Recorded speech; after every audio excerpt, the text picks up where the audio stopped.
Welcome, everyone, to the Heatwave Watch Party. This is the Chris Parrish podcast exclusive, and we're just letting you know I didn't come alone. I am with Chris Best, Logan Thompson, and Jade. Welcome, everyone. But first things first, big shout out to everyone who is the reason why I'm able to do this Turnbuckle affiliation program. That's right, the Chris Parrish podcast. We are affiliated with Turnbuckle Studios. You can check out all information at turnbucklestudios.org and obviously w.gg. Why? Because sometimes people get mad at you for always drinking alcohol, so we tried something with W. So go to w.gg, use the code word PARISH10 for 10% off, or TV Studios for that same amount off. You got multiple reasons to save money, so if you don't do so, that's on you. But if you have that extra cash, go to Beercade YEG. They are the proud sponsor of the Chris Parrish podcast, and they are showing AEW All In today, located at 10544 82nd Ave in Edmonton, Alberta.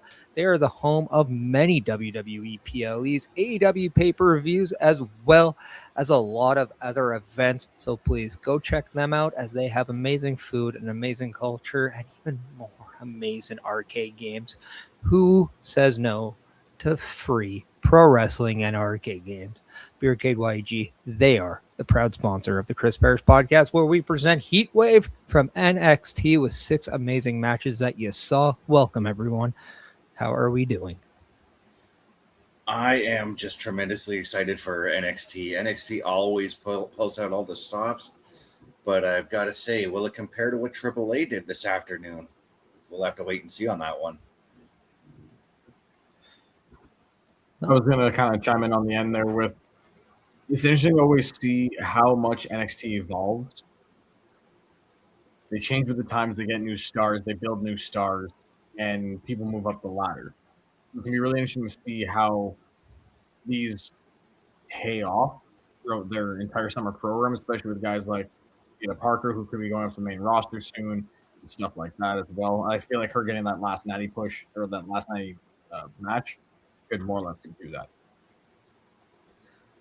Yeah, Well, I don't really, we don't really watch NXT that much here at home, so I'm curious to see what the new faces are, where they're going to go, and yeah, I'm interested in learning more about NXT. Yeah, exactly. Natty definitely doing a lot of work with the women in the NXT women's division, which a lot say is one of the backbones of the success of that evolution phase that you were talking about, Logan, as it's been running wild in the last few, I'd say better part of the last year, actually. And it's just been the last few weeks where we've been really seeing that resurrection on the men's division, where Tony D'Angelo has been going through competitor after competitor to retain that title, until we saw TNA's Mike Santana sign with WWE, becoming Cruz Montana, and then becoming a staple now in that main event scene. Grayson Waller coming back, and really with a new attitude and a stronger focus, and that is running the TNA or the NXT men's division, because he thought it was lackluster. And then just a few weeks ago, the son of Umaga, Zilla Fatu, shocked everyone by dominating and decimating everyone in that main event scene, now becoming the 4th member to the main event match for that NXT Heavyweight Championship. Is Zilla Fatu going to walk away with that championship? It is hard to say, but we do know that we don't need Steiner math to know he has a 25% chance. Yeah, and what I like about everything you had said there, Parrish, is that they're doing the same thing that that Raw and SmackDown have been doing. We're looking at now the future of NXT's heavyweight championship division with just those 4 men. And even if Cruz Montana or Tony D'Angelo get called up soon enough, we're going to see, we still got the future crop in the North American Championship with Miles Bourne. Jackson Drake could very well be a guy that joins that main event roster at some point. And that's what makes NXT just so exciting. Did I say main roster for Jackson Drake? I meant main event. I think it'll be kind of really interesting to see the full transition of a character like Zilla Fatu from the independent scene to the WWE style. So that's something that's really going to be a big player in tonight's main event, I think. And again, as we're seeing Tony D'Angelo, I mean, is he finally going to get the monkey off his back, right? He's been going back and forth for months. So hopefully he can get it done, keep it done, and stay clear this time. Yeah, we do have 6 matches, multiple amount of title matches. We start off with a triple threat title unification match.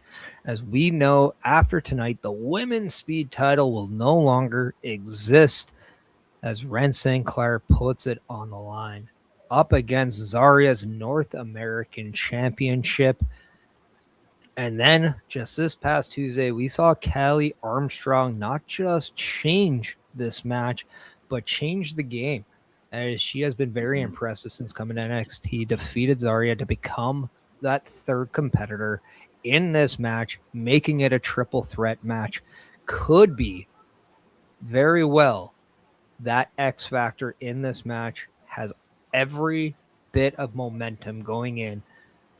So when you're Zaria, you're Ren St. Clair, you now, instead of have to focus on each other, are now focusing on someone who is hungrier, who is more, I would say, on that cusp of understanding that I'm not a champion, but after tonight, I can erase one title and absolutely do something completely different with another. So very interesting dynamic we have in this match. Yeah, and it's intriguing to me because of how fast Callie Armstrong has skyrocketed. She's only been with NXT a handful of months, I think. I mean, the future is bright for all three of these women, but Callie, there's just something special about her. And I think it's also, like you said, like these 3 women are the future of the business. So a nice highlight here is to see all 3 of them in action against each other, because this gives you that what's going to happen on the main roster. What stories can we cook up on the main roster with these 3 or these 2 in a singles match in a different combination?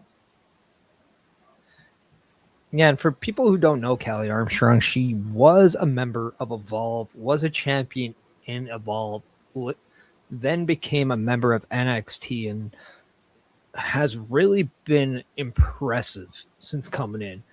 Not only does she have the size, she has the power, she has the speed, but more importantly, she has the confidence, and that really resonates. She's, I would say, a perfect mix of Lash Legend and Bianca Belair. If I'm really giving you an example of kind of how I perceive her, those are the 2 that I'm putting together. But what I love about this one, again, I go back to that confidence, because a confidence involving the mind of a wrestler changes the dynamic. Once you already know who you are inside that ring and you know how to translate with that audience, that changes every aspect of how you go about your business. And I think Callie Armstrong not only is that, I think she is someone who is destined to probably be that Iron Survivor winner later this year. And that's only like 2.5 months out, November. Very close, yeah, because October we'll have Halloween Havoc. I truly expect there to be an announcement about that today, as that's kind of something that we normally do see on these PLEs. NXT does a really good job of saying when the next one is and then going towards that. I can't remember. Was Ren St. Clair, she won last year's Iron Survivor match, or was that Kendall Gray who did that? It was Kendall Gray. Yeah, that's what I thought. But situation. Ren St. Clair was in the match, though. Yeah, that is. And we're talking something like just not even a year around, and Ren St. Clair has absolutely taken a completely giant leap when it comes down to, you said evolve, I say just development, which is what NXT really is known for, and that is development. She is somebody that went from being very much somebody who's a side act, a piece to a group, more of a comic relief. She's hilariously entertaining on social media, Yep. but she is somebody that has taken giant leaps in ring, and not only that, but she gave the speed title an identity, and that is something that is hard to do when the matches are only a few minutes long, and that is what I love about NXT. Sometimes you don't get the airtime on the main roster, but right now it seems like everyone in NXT is understanding the power of a minute, and this is something really fun to watch. I'll tell you right now, we're not even 5 minutes into this match, and this match has been fun to watch. Oh, that was close. She almost didn't get Ren up for that suplex there for a second. That was close. It's almost like a suplex to one and a brainbuster to the other. Right? She was in the Rumble last year, right? Yeah, Zarya. Yeah. Yeah, Zarya was. She uses the F5 Right. as a finisher. I thought I saw something a little while ago that she was going to the main roster, though. That was when her and Sol Ruka were still friends, and then the turn happened, and then Sol went to the main roster, and then I think she was on. Did she not have her Raw debut match already? Zarya? SmackDown. She was on. She wrestled on SmackDown with Sol Ruka. Was it a little bit after WrestleMania? I can't remember exactly when. Yeah, it was around at the time when there was tag team championships involved too. Because again, the women's tag team titles can go to NXT.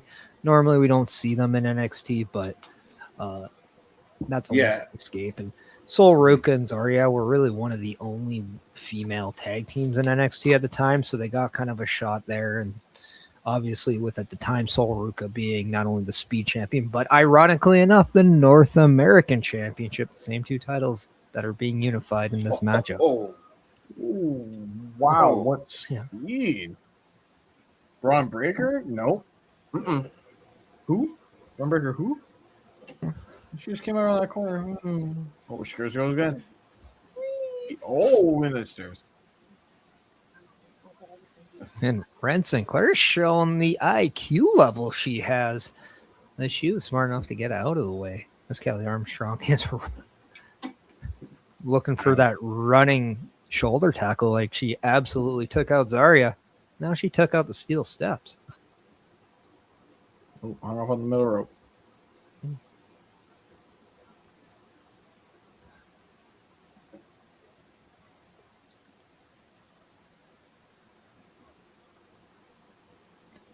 Back with the two women who this match was intended to be a part of.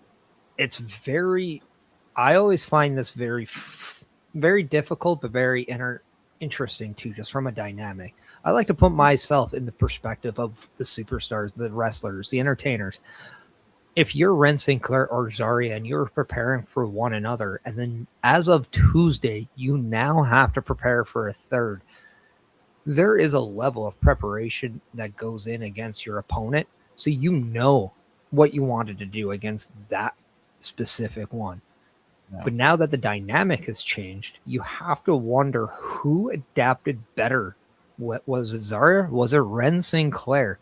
Because sometimes that focus comes really into play. We know the focus of Kelly Armstrong. She knew exactly what she was getting herself into right from the beginning. But it was the other two who had to adapt in that field. So I'm very interested to see who has the better focus between Zarya and Ren Sinclair in this matchup. Well, and especially when you kind of got to feel bad for both the champions on this one, because like you said, like preparing for each other and then having to add that other person. So you kind of feel bad in that sense. Like, man, you got to prepare for somebody with no notice. Now, to be fair, Kelly Armstrong has prepared for two opponents with hopefulness, but still little to no physical notice, right? So the hope is, wow. Yeah, I kind of like it. I kind of liken it to like sports, for instance, right? A team can change its strategy mid-game, forcing the other team to adapt as quickly as possible. Yeah, and if you can't adapt in the sport of wrestling to the sudden changes, then what are you doing? Right. This is the industry of changes. You're probably losing. That's what you're doing. Every time you look at a wrestling card, what does it say at the bottom? Card subject to change. Yep. Right. And some people still don't get that, especially in a sport like this. Like even in concert lineups, they do the same thing.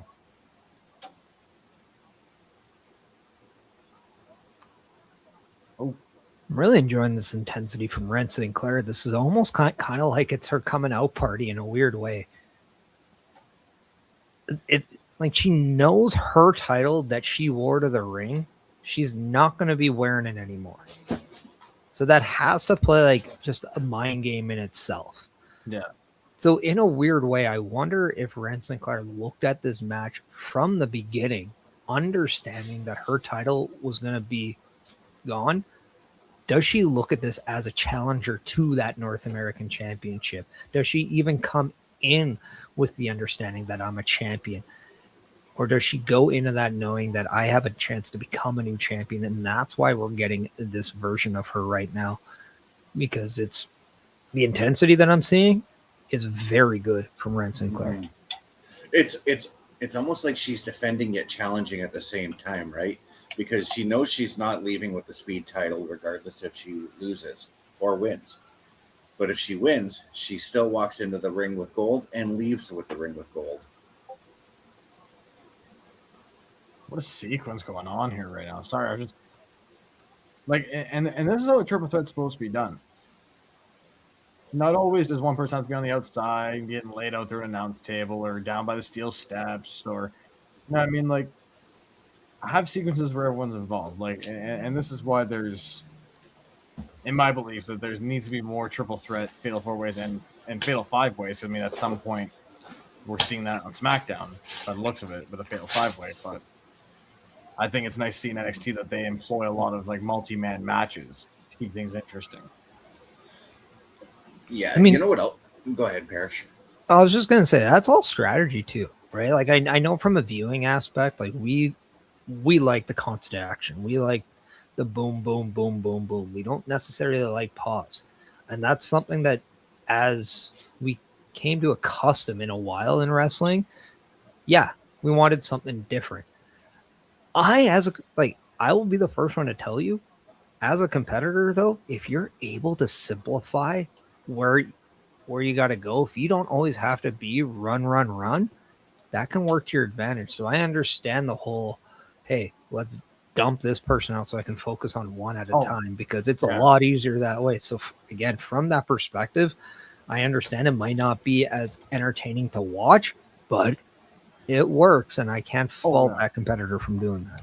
No. For me, it's one of those things where there's sometimes just a little too much of it in some triple threats and fatal four ways.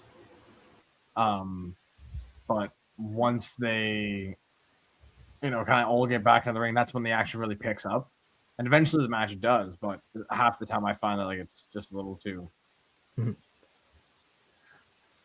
two-dimensional. If you get my drift. Oh yeah. Now, I know I did my predictions this morning, last week, but as you're kind of watching this, and I'm giving you a chance to do this mid-match, who do you think is walking away undisputed, unified champion between the Speed and North American Championships? I'm really hoping it's Ren. The amount of work that she's put in over the last year or so, it's been incredible. So I mean, why not reward her with something a little more real than, no offense, the Speed title, which was only dependent on Twitter for the longest time, or X. But I don't know. I think it's proper time that she gets something going for herself. That the Speed, that was a little more. Speed title itself, once it was adapted by NXT, was defended on NXT. It wasn't X exclusive, so that is something to note. Yeah, and that was around the time she really started getting more and more involved. Was it? And it was around then, was it not? That kind of started more so when Sol Ruka was champion, right? We saw a lot of that. Ouch. But I mean, if we wanted to talk about somebody who I thought, like, if you imagine the time when Bianca Belair does come back, and if she was somebody that goes back in the tag division, what a partner Kelly Armstrong would be. Yep. Like, she's polished. Like I don't see NXT being a long stop for Kelly Armstrong. Like I could see somebody like a Ren Sinclair being in NXT for a couple more years. I can see Zarya being Royal Rumble-esque, maybe even that call up after Mania. But I think Kelly Armstrong could also be that Royal Rumble as well. Yeah. Well, Like- and again, and this is the nice thing about the Rumble, especially. And I'm not a big believer in breaking tradition, but it would be kind of cool to see a 40-woman, 40-man Royal Rumble every once in a while to allow more NXT talent to show up on the main roster and let them earn a chance at WrestleMania. Yeah, that looked painful. But just spear. And see, and that's kind of where I personally don't like expanding. And it's not because I'm a traditionalist. It's not because of that. I just look at the spots as being sacred. And it's just, as Kelly Armstrong took the spear and the defeat. And we welcome back Chris Best in the fold. Zarya picks up the win on Kelly Armstrong. Doesn't even defeat Ren Sinclair. Usually that is a sign of things to come. Why Kelly Armstrong? Why not Ren Sinclair? She was taken out outside by Kelly Armstrong, so it was a crazy quick turn of events, but that happens in triple threat action. But Zarya, your unified champion here tonight. What are your thoughts on that? I'm not happy, yet I'm not disappointed at the same time, because there was a part of me that was hoping to see a Ren Sinclair win, but I do see where they are going with this, because Ren Sinclair did not take that pin. I do feel like we are going to Ren and Zarya in a singles match for the North American title. I think just the kind of the idea of long-term storytelling, right? Mm-hmm. You kind of want them to be able to kind of push this narrative a little bit further if they can. So let them run with it and let Zarya have both these titles for a couple months while Ren's on the chase, because it'll build that underdog story even more. See, and I was saying this earlier on the show this morning or this afternoon, depending on where you watched it. I thought the addition of Kelly Armstrong really changed the complexion of this match. And I really thought this is where anybody can now win, just because of how open-ended a triple threat makes a match. I really, as much as I thought, hey, I'd like to see something new and somebody come up, I also didn't want to see Zarya lose a championship. I really am liking what they're doing. It's almost like this refocused Zarya since the Sol Ruka match kind of gave her new perspective of where to go, and I really like that. So unless she was going straight into the NXT title picture, I didn't want to see it taken off, and I kind of thought that was really something I enjoy. Now we can go into her as, hey, she's the unbeatable champion, and I think I kind of like that now. Well, and it's going to be even more interesting to see like how much they keep her in that main event scene, or do they put her into something like the Women's North American title scene? Right? Like if this is as much momentum as she's had since she's came into NXT, you're now really going to see kind of what Kelly is all about, I guess. Yeah, and in a weird way, Kelly Armstrong now can take a setback as a way to take a step forward, which is always a great way of understanding somebody's development. We are getting the tag team title match next between Miles Bourne, Tavian Heights, and the Vanity Project, who, if you haven't seen the Vanity Project, you're going to enjoy it. They are a fun tag team to watch. I just want to point out, that was the first time she ever saw Miles Bourne, and I told her it was Randy Orton's son, and she's like, no, he doesn't look like Randy. I'm like, just wait. And she saw it, and she's like, yeah, that makes a lot of sense now. Yep. A little bit. Just shave his head and just give him the RKO. I mean, he does use a variant of the RKO, doesn't he? No. Wait till you see his in-ring, though. His in-ring mirrors Randy a bit, too. Yeah, his in ring is like scary, Randy. It's weird. Yeah, I'm not familiar with so far many of the people that I'm seeing. The only one I knew of a little bit was Zyra. So Sorry. I'm still Zarya. Yeah, sorry. Oh, sorry. Thank you. She's the only one I'm familiar with so far. Still getting to know a little bit about the other people involved in NXT. Well, I do want to let everybody know that we are streaming on the 5 platforms of doom. That's right. I haven't said that one in a while. Facebook, YouTube, X, Twitch, and Kick. So if you haven't subscribed yet, if you haven't followed, if you haven't liked by now, here's your chance. I'm giving you that chance, audience. So please go ahead and do so. By the way, if you also want to check out Turnbuckle Studios and check out the shop function there, all you have to do is click. When you're there, we make it pretty easy.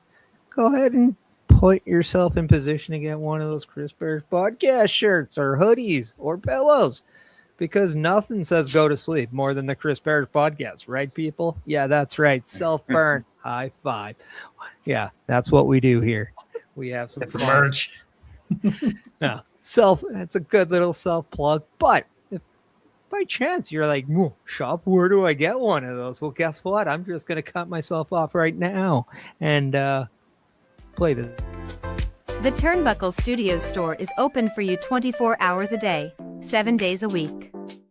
Get the merch and represent the best from the shows you watch on a weekly basis. Multiple styles to choose from with over 10 products available. Don't get left out and pick up all your favorites today. Find us at turnbucklestudios.org.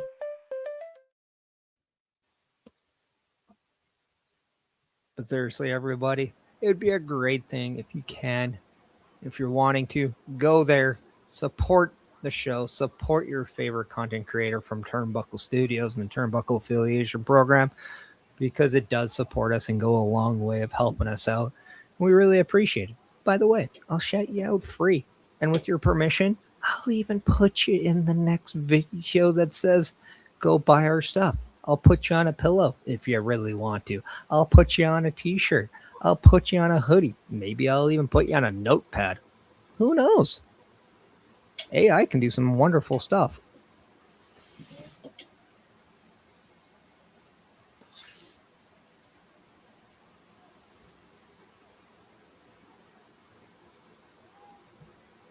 So we have the Vanity Project coming out now with their bodyguard.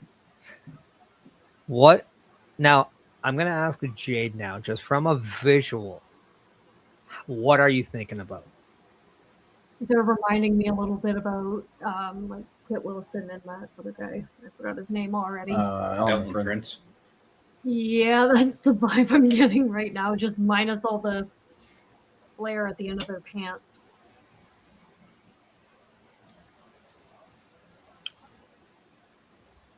Yeah, I do get a lot of Pretty Deadly meets up with the Beach Boys, kind of that surfer LA kind of style. I do think that they kind of have some Hollywood blondes in them a little bit as well. Yeah. But I mean, at the same time, what I think is very interesting, I see so much organic stuff within the two of them as well. And I think that's what I really am just cool with, because in wrestling, we are so much into that whole who do they remind you of kind of a thing. Like, I can't put a finger on, oh, he kind of reminds me of this person. And that's how we kind of attach. And then when we go on the ride and learn about it, that's when we actually have a lot of fun. But the Vanity Project, when you give them time, they're going to be one of those tag teams that you're wondering, hey, Raw, hey, SmackDown, you want to revise a tag team division? You need the Vanity Project. No. Yeah. And the vibe I always get from them is when I look at the Vanity Project is they look like they douchebag in an 80s teen movie. That's the vibe I always get from them. Well, and it's it's really interesting how all these tag teams that are down here, when they get called up, if they stay together for at least a decent period on the main roster, you actually could revive the main roster's tag team divisions on both shows. And again, as we saw earlier today on another show, the new level is here. So let's remind ourselves that they lost that opportunity to kind of keep that major part of their tag team going. And like Motor City Machine Guns, people like that, they let go. So it's like you guys need somebody, and you guys got to look to your future at this point. Yeah, and like we're not going to talk about the TKO decisions of removing contracts from the company, but what we are going to talk about is that current state of the tag team division, Raw and SmackDown. It's being revised, and if we are reviving it, revising it, who are teams that could do so? And I think right now we even see the same kind of influx on maybe the tag team division on NXT also gets a little overshadowed with a lot of the recent additions. But the Vanity Project, along with guys like Hank and Tank, along with other talents, definitely have a spot on the show. You'll see that with this match. Miles Bourne also, by the way, starting his double duty of the night, also set to defend his North American Championship later tonight. So it's going to be very fun to watch not only how this works, and he's facing it against the other member associated with Vanity Project. So this could be a lot of fun just to watch how things go. The high drop kick, the young Randy Orton high drop kick right there.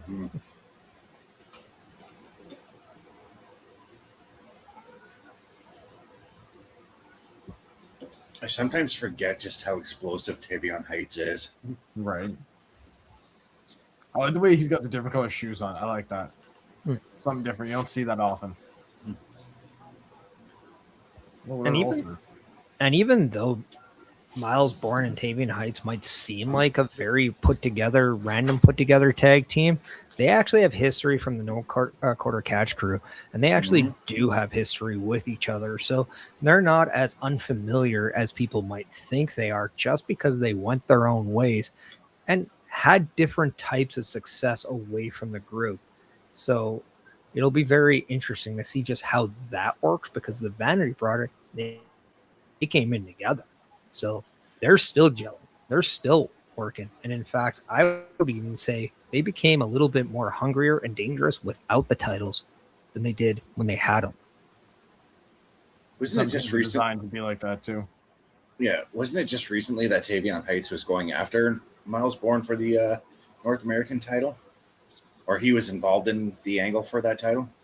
Something like that. Say that again, sorry? I said, wasn't it just recently that Tavion Heights was going after the North American title, or he was involved in an angle for the title or something like that? Yeah, he had won an opportunity to challenge for the title, and he was looking for his he wanted to become a champion. And even though there's a friendship with Miles Bourne having a championship puts a target on his back, and that just means sometimes you get enemies, sometimes you get friends coming after you, and that's kind of what it was. But we did see Miles Bourne and Heights have a match. Miles Bourne won, and now kind of the tag team championships kind of got in between the two, and then they became the champions, and then now they face off against Vanity Project. As we see Miles Bourne clenching his ribs, not sure if not sure how badly he's hurt or if he's hurt at all, but this is going to open the door for 3 people possibly to take titles from him now. Yeah, and that, as we just saw, that just opened up a new target on them for them to attack, and that could very well be the story of this matchup now.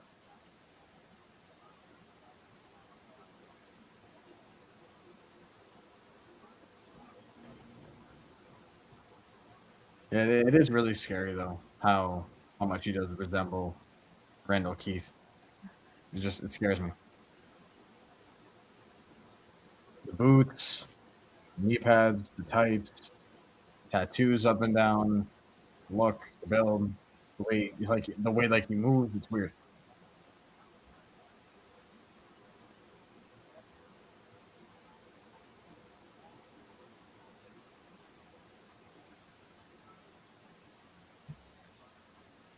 Actually, and it's also interesting. Yeah, 'cause some of these guys are WID, are they not?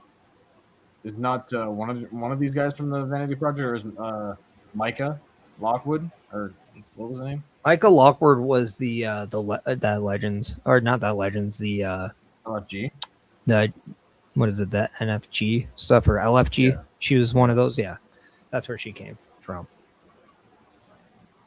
No, but the Vanity Project, they came up through Evolve and then made their way to NXT. All right, because one of them was at Evolve Champ at one point, wasn't I believe that was Jackson Drake.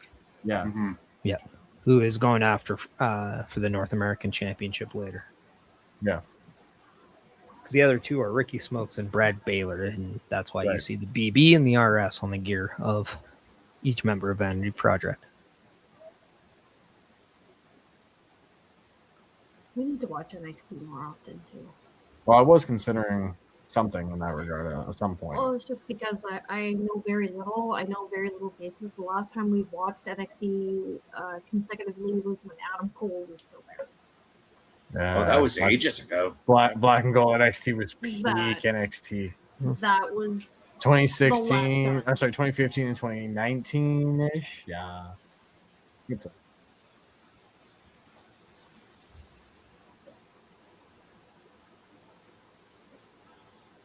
I mean, there's still times where I'll watch one of these shows and I'm like, they're on par to what I see on Raw and SmackDown. It's not as consistent as it was back then, but I mean, it's also a different era and it's a different way. Like the whole culture has changed in NXT. It's not about bringing in the best that isn't on Raw and SmackDown and giving them this brand, right?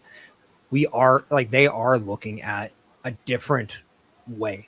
How can we give these talents an opportunity on screen before they actually get an opportunity to travel from city to city throughout the world doing this?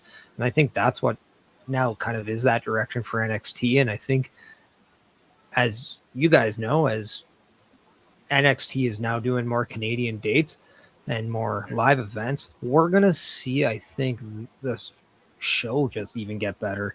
And more people are saying, you know what? Like, I kind of wanted to go NXT route instead of Raw or SmackDown.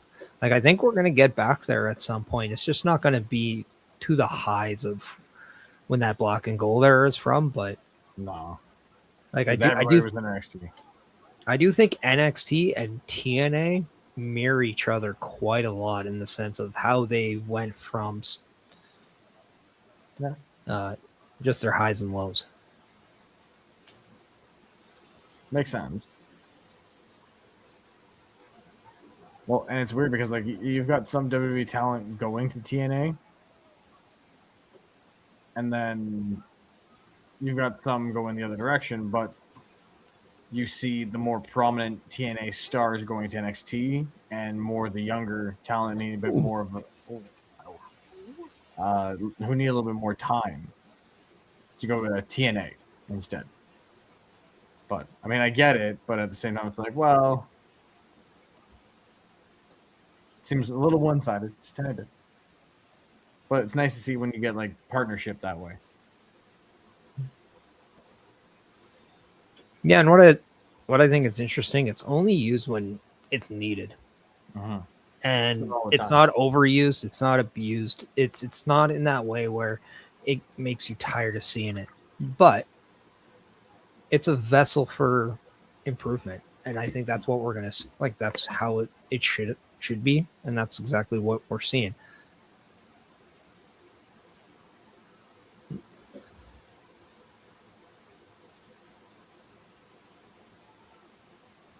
The one thing too I like about Tavian Heights being in a tag team rather than an individual thing is I just feel like he gels better as a tag team wrestler. And I don't mean that as a knock to his individual game, but I do think unless he really learns to tighten things up to really like he is not a pretty looking athlete, if I'm going to put that one out there. He can do some things that are really nice. His athleticism is through the roof, as we just saw. but it's almost like he learned how to jump before he learned how to walk. Yeah. Yeah. Yeah, That's got bounce. that shoulder block though, that looks scary because I thought he was going to smash his head off the turnbuckle. I thought he was gonna fall right out. Yeah. That would hurt more. But just from a mirrored way of looking at Miles Bourne, you can see just the confidence in how he takes his time, the methodical approach. And that's where I say it's very much a confidence between the two, because I don't think Tavian Heights knows exactly who Tavian Heights is going to be. I think Miles Bourne knows exactly what Miles Bourne wants to be. And I think he knows how to get there. And I think there's a difference between those two mindsets. And that's why I think Miles Bourne is a champion looking to improve, looking to be more of a NXT champion, could be a main roster guy within 2027. While Tavian Heights is still looking at that identity. It still feels like he doesn't have his true identity in NXT just yet.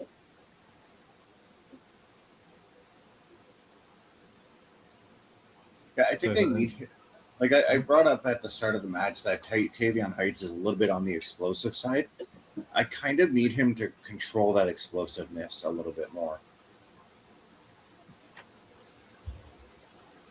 Like I think he just needs to crisp up a little bit on his dives, and even that belly to belly that he just executed could use just a smidge more crispness to it. It reminds me of Xavier Woods. Okay. I think it might be just the hair, but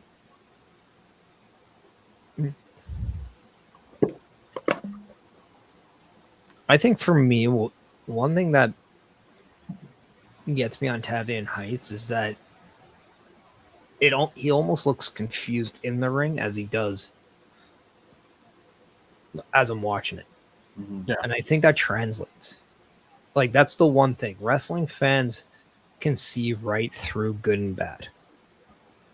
And that's why they react the way they do. I think Tavian Heights is unorthodox. I do. I really do. But unorthodox could be good if you know how to control everything else. Mm-hmm. Unorthodox is not good when you have trouble with everything else. And I'm not saying he's terrible at what he does. I just think a lot of the time it doesn't flow. The explosivity doesn't come across as fluidity. Yeah. I just have a hard time understanding why he's doing things. And I think that is the biggest difference that I would have him when I'm putting him in a comparable to Miles Bourne. So Parrish, is it his storytelling basically in the ring that you're trying to figure out? I think it's the whole presentation. I think the whole presentation to me is a little on the unfinished side. And whether that's his character, whether or not that's the way he goes about things, it's the way that he wrestles. There is something unfinished with the way he tells his story. That this is why I love the direction of NXT, because NXT now will give him those tools to hit that presentation, to where as soon as he gets that, I think that's where you're going to start seeing Tavian Heights go into a completely different direction and more of a successful direction. Oh. So we've all given our thoughts on what's going on here with Tavion Heights, and to the woman who doesn't really know him, what are you grasping out of this whole thing? I'm not really sure how to comment. I'm just trying to watch them right now just so I can eventually have my opinions on these guys. Mm-hmm. Because me, just like for the first time watching, I don't think I have enough to make any comments. You know what I mean? Yeah. Like if I see these guys a little bit more frequently, I'll start having my opinions. But just for today, I don't think there's going to be much unless it's someone I've seen before.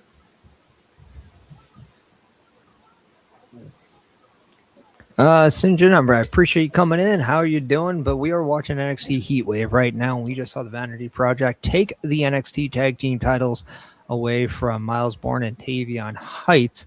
And that is what this stream is about. What are your guys' thoughts so far on that title win, as we now have new tag team champions? And I say this as I am going to let you two discuss it for a little bit. Yeah, I kind of expected Vanity Project to take the win here. Mostly because I looked at this match and I looked at the North American title match, and I don't think we've seen Miles Bourne in this situation. So I think he had to divide his attention, and that ultimately is what could have cost him this matchup here. Yeah. Well, I mean, and the fact that this may be a precursor kind of thing, like this is a sign of things to come later on tonight, because he is defending the North American title against another member of the Vanity Project.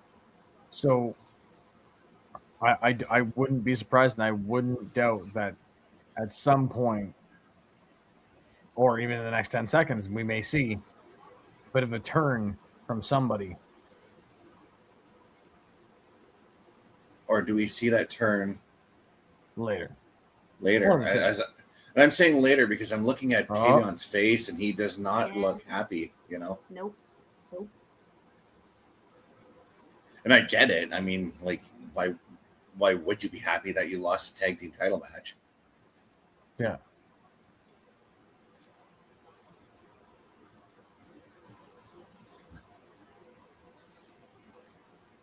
Seeing that look, man. No, the next match, I'm looking forward to this one. Natty and Jada Parker in a submission match. Expect MMA style Natty in this matchup. Yeah. I was gonna say, what is a submission match? Win by only submission. That's the only way to win. Nothing else that stands out to make it different than any other match. Just that's the only way you can win. No disqualification, no pinfall, no count out. You got to just win by submitting your opponent. Okay. Tony D'Angelo just staring a hole for me. Why? Oh, what did I do? Why is he there?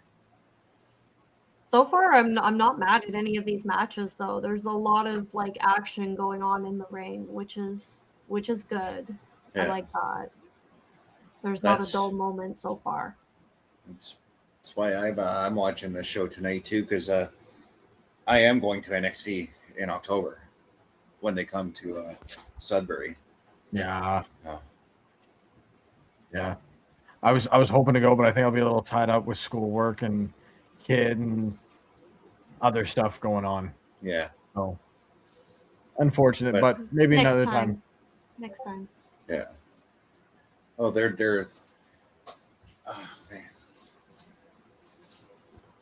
I'm just wrapping my head around that tag team title win there, and as I said, I expected Vanity Project to take it. I kind of would like to see a long run with them with that title, because I do like them as a tag team.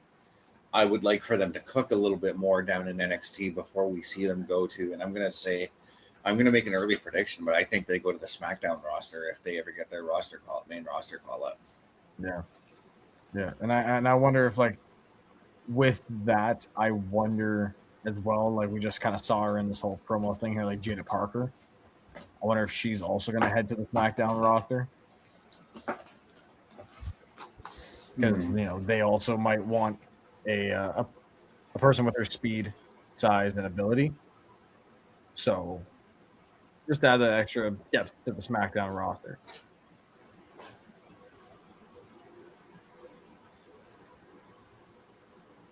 Yeah, I cannot wait to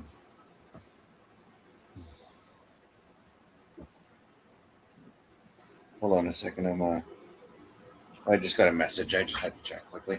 And there's a guy I cannot wait to see on the main roster too. We're looking at Shiloh. Yeah, thank you, Shiloh Hill. His name was on the tip of my tongue, but it wasn't leaving my brain. Yeah. I was like, wait.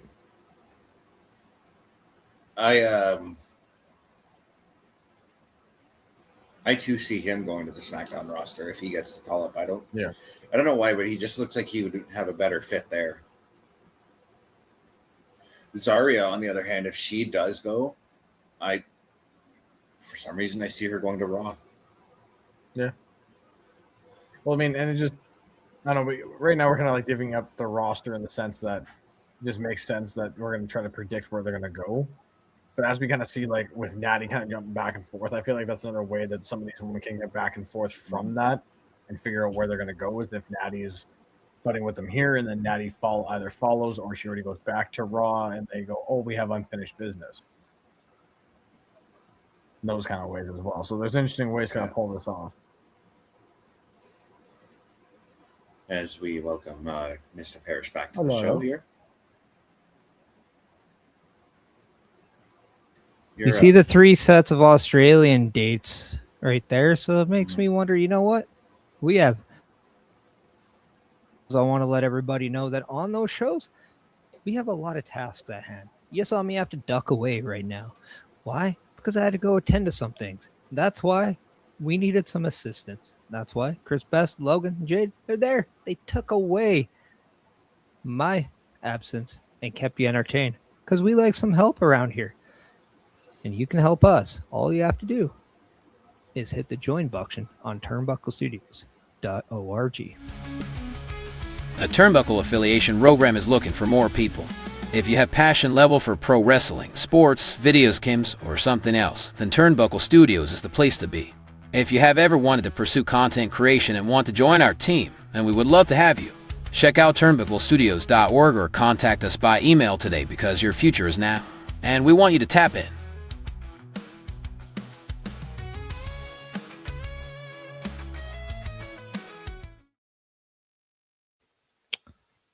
Now we're getting a lead up to the submission match of the night between Jada Parker and Natty. That's right. You might wonder, wait, that's Natalia. That's Natty Neidhart. Yeah, she goes by Natty now. Different mood, different persona, same legend.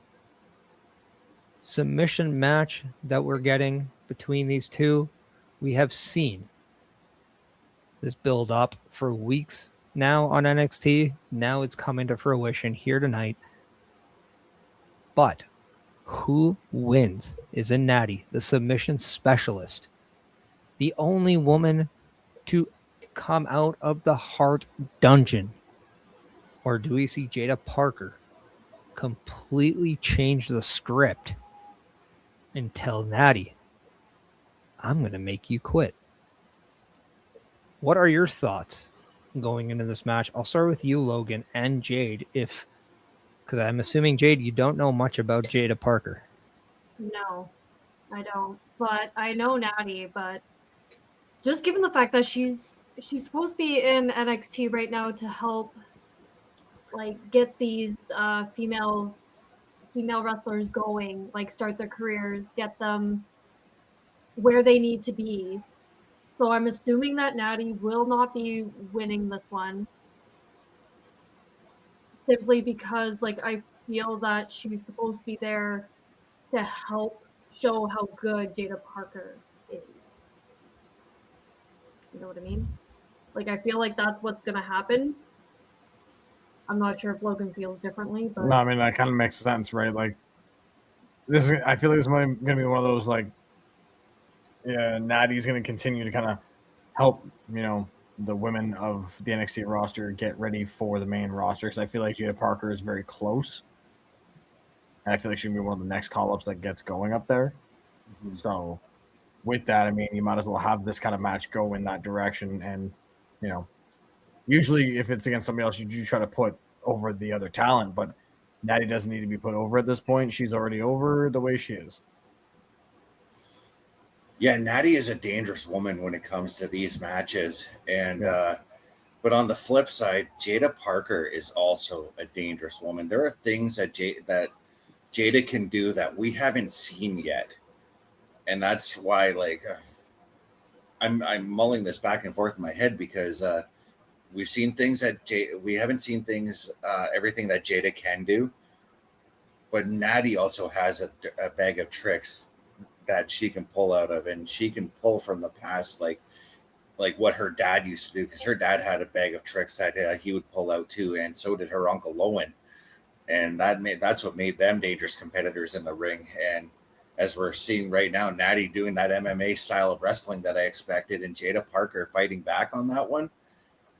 Natty tends to overlook some of those rookies, and that's why I think I'm going to go with Jada on this one.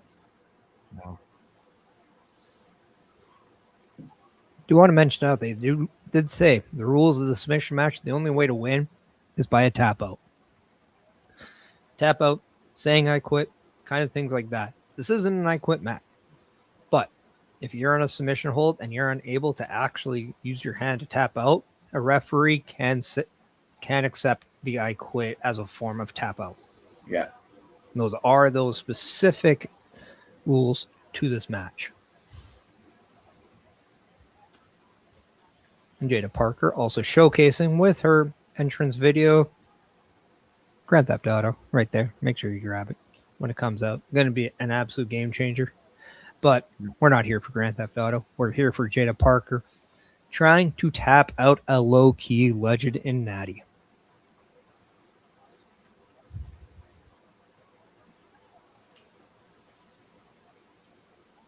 Suplexing outside. Ouch.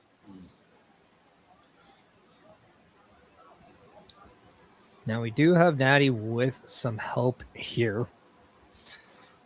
The big question is, does Jada Parker get a hand? Does she get some help? We have seen Thea Hale kind of come into the story. Does she make her presence known? I would imagine as such, right? Kind of just even the odds and or slightly even the odds, a little bit anyway. 3-on-2 is still better than 3-on-1.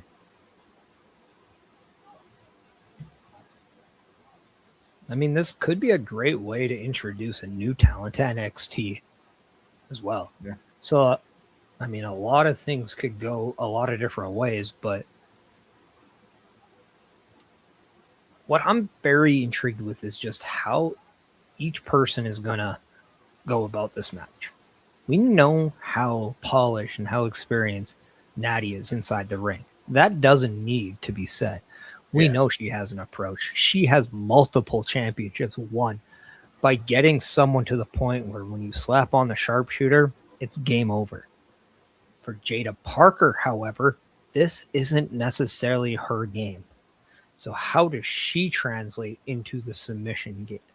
How does she transition? How does she break down someone with that spirit that Natty has? Someone, you know, she has a strong will. Pain, her threshold is higher than what RVD could any given night. So the big question is,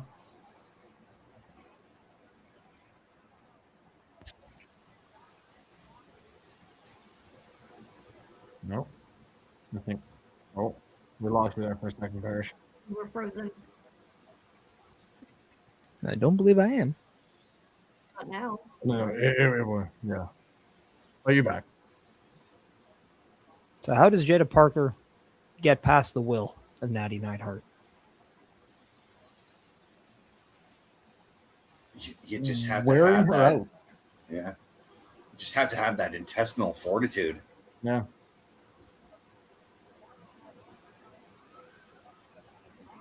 Just to kind of keep the ball rolling, right? Just wear her out. Don't let up. Yes, Natty has cardio to kind of go, but that's the only way you're going to kind of just take her out, is just to keep wearing her down. As she's kind of doing here with the abdominal stretch and that. And that's the thing too with Jada too. She's got that never say die attitude. And that's where it could be a detriment to Natty if she doesn't tap out to say the sharpshooter.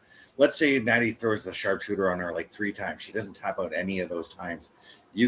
Natty could very easily get frustrated from that, and that could spell the end for Natty should Jada Parker take advantage of that. Yeah. But you're right, Logan, on Jada needs to keep on Natty and not let her get any kind of offense in. Yeah. Keep wearing her down little by little. I'm going to step in. That is not the right way to do it, because offense also allows people to be worn down themselves. Mm-hmm. Didn't we ever see this episode of The Simpsons where Homer just let his opponent out punch him to get the win? Yeah. Sometimes your opponent can do more than they should, and it wears. So I don't think that's always the best approach there. Because you said earlier, Natty has a tendency of overlooking the rookie. Yeah. Jada Parker isn't a rookie. She's been in NXT for a few years now. She is someone that hasn't found her place as a main champion in NXT. But now she has a chance to make a statement over somebody like Natty in a game where it's not her forte. It's not her number one. So if Jada Parker can get that submission win over Natty, she's now in shot for a title match against Zarya. She could look at whoever comes out of the NXT women's title as, say, hey, I got next. Yep. Keita Lyons getting involved. And that's what we talked about earlier. Numbers game. Yeah. Pretty much. And that's where we have to hopefully see probably by the second interference or third. Yeah. Somebody comes and And helps. And look at that. Oh. You got Is that Perez Del Del Mar. Yeah. I mean, we know that AAA had their show earlier today in the same venue.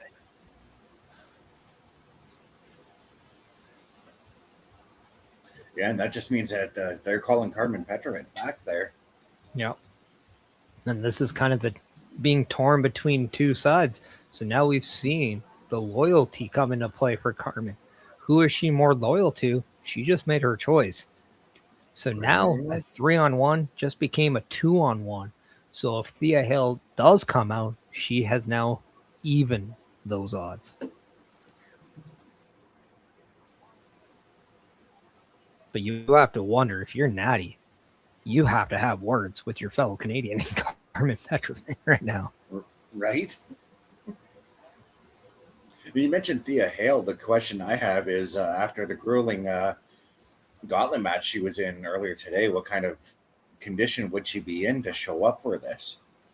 Yeah. She'll be beat up for sure.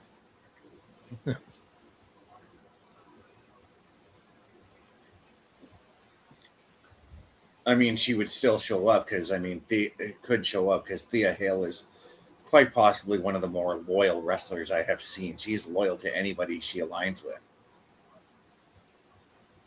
She doesn't tend to be the one that turns very often.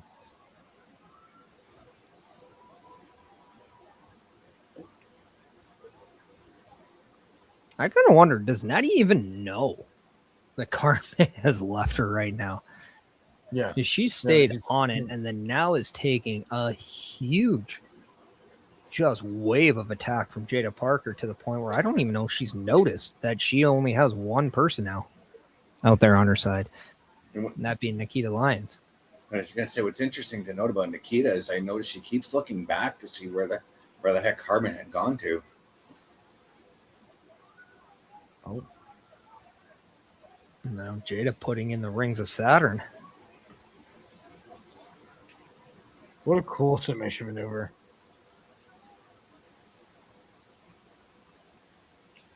See, that's what I said earlier. Sometimes, depending on the limbs, Natty might have a hard time actually tapping in that case, where that's where the official can make the decision that an I quit. And if you say that 3 times, counts as a triple tap for a tap out. Yeah. Mm-hmm. Very similar to MMA rules.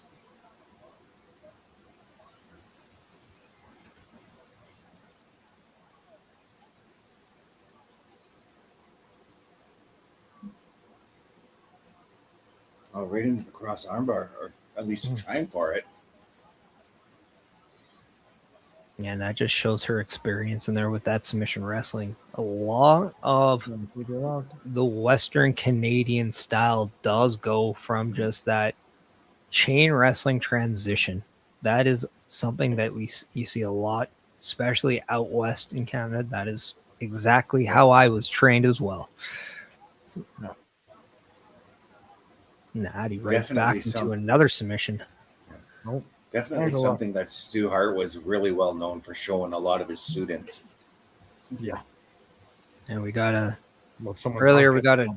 question about Cuban Assassin. Well, he has a sucker punch if I ever knew. That's the only thing I know about the Cuban Assassin. But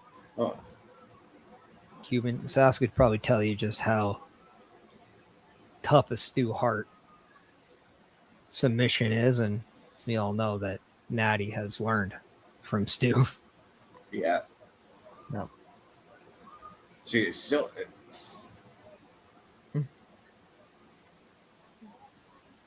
Oh. But Jada taking it smart. She knows a rope break doesn't necessarily finish the match. A disqualification doesn't end this match.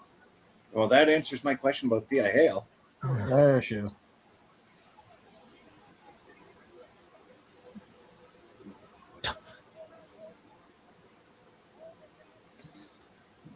And while Jada Parker broke the hold by getting out of the ring, that allowed Nikita Lyons to get in a cheap shot. That allowed Thea Hale to come out and take out Nikita Lyons. We now have a one-on-one match here.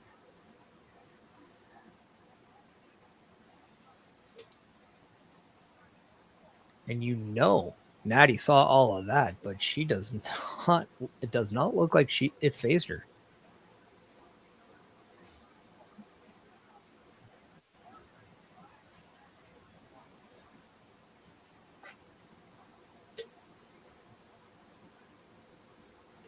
Yeah, very smart move by Jada Parker to go to work on the knee of Natty, preventing her to. That could easily prevent her to slap the sharpshooter on as she's going for a sharpshooter of her own. Yep.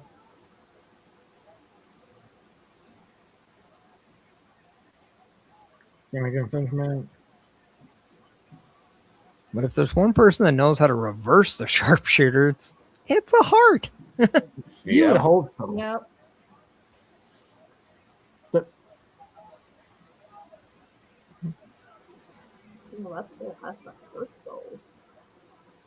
Yeah, but look at what Natty's doing with her core strength. She's curving in to alleviate some of that tension.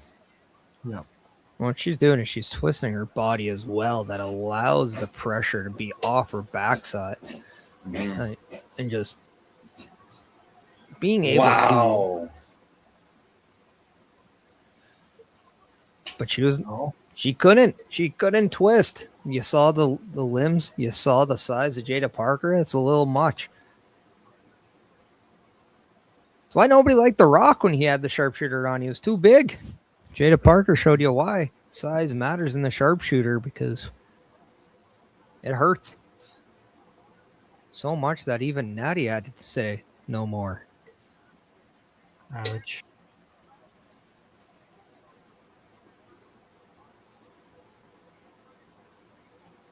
What a roundhouse. Oh, fair much, right?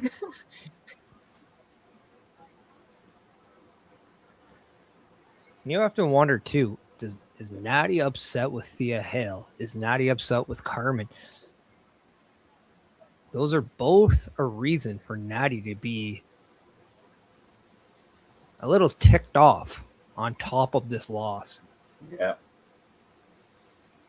Now we're getting Kendall Gray and Ren Sinclair in this backstage segment. We just want to let everybody know we have backstage segments too.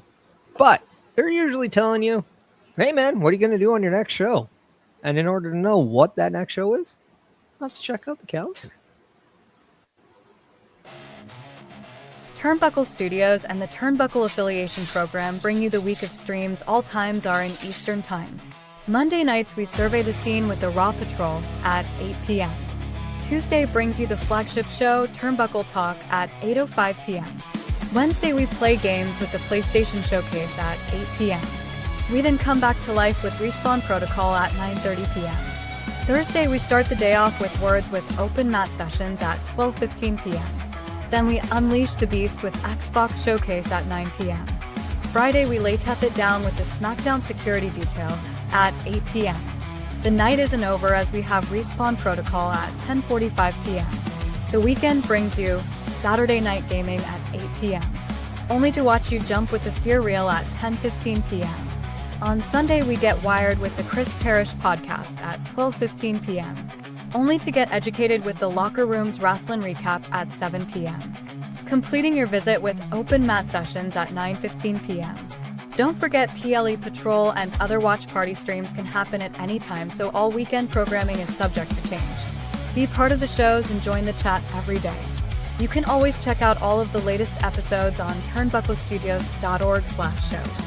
Don't forget to follow, subscribe, and use TV Studios at checkout when visiting w.gg. Now all you have to do is tap in.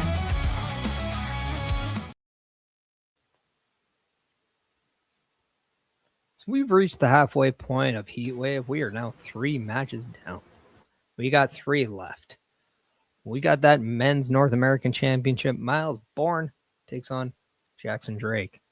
We have good old Kalani Jordan, the inaugural women's North American champion, taking on Kendall Gray for the NXT women's title, and of course the Fatal 4-Way. Tony D'Angelo defends his NXT championship against Zilla Fatu, Cruz Montana, and Grayson Waller. But the big question is, what has been so far the match of the night? I'm going with the tag team title match simply because I like myself some Vanity Project.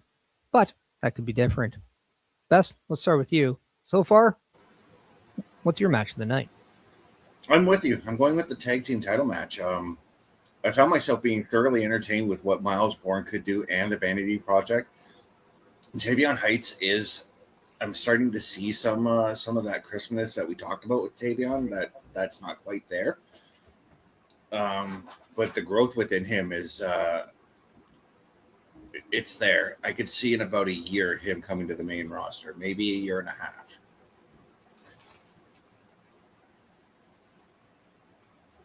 I'd say probably the triple threat would probably be the unification triple threat match. Would probably be my pick of the match of the night so far. Just chaos, constantly bing, bing, bing, bing, bing, just bouncing off everything and just kind of moving.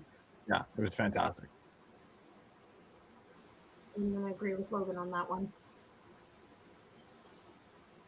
Lots of action going on.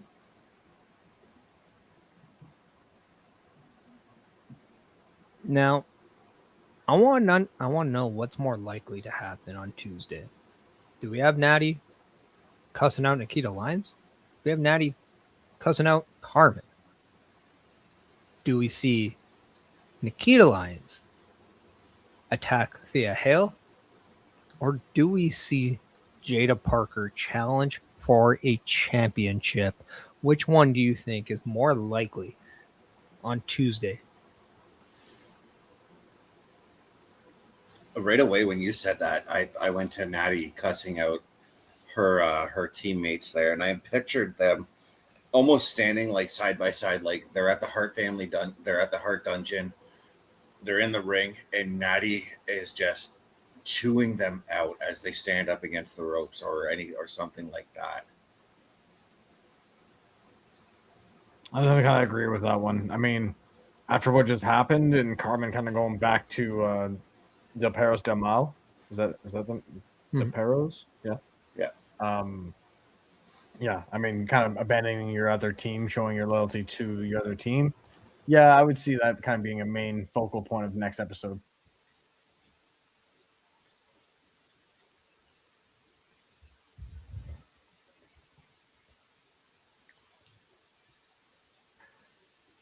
As we're gearing up for that next match, I can only think what we're going to get next is that North American title match.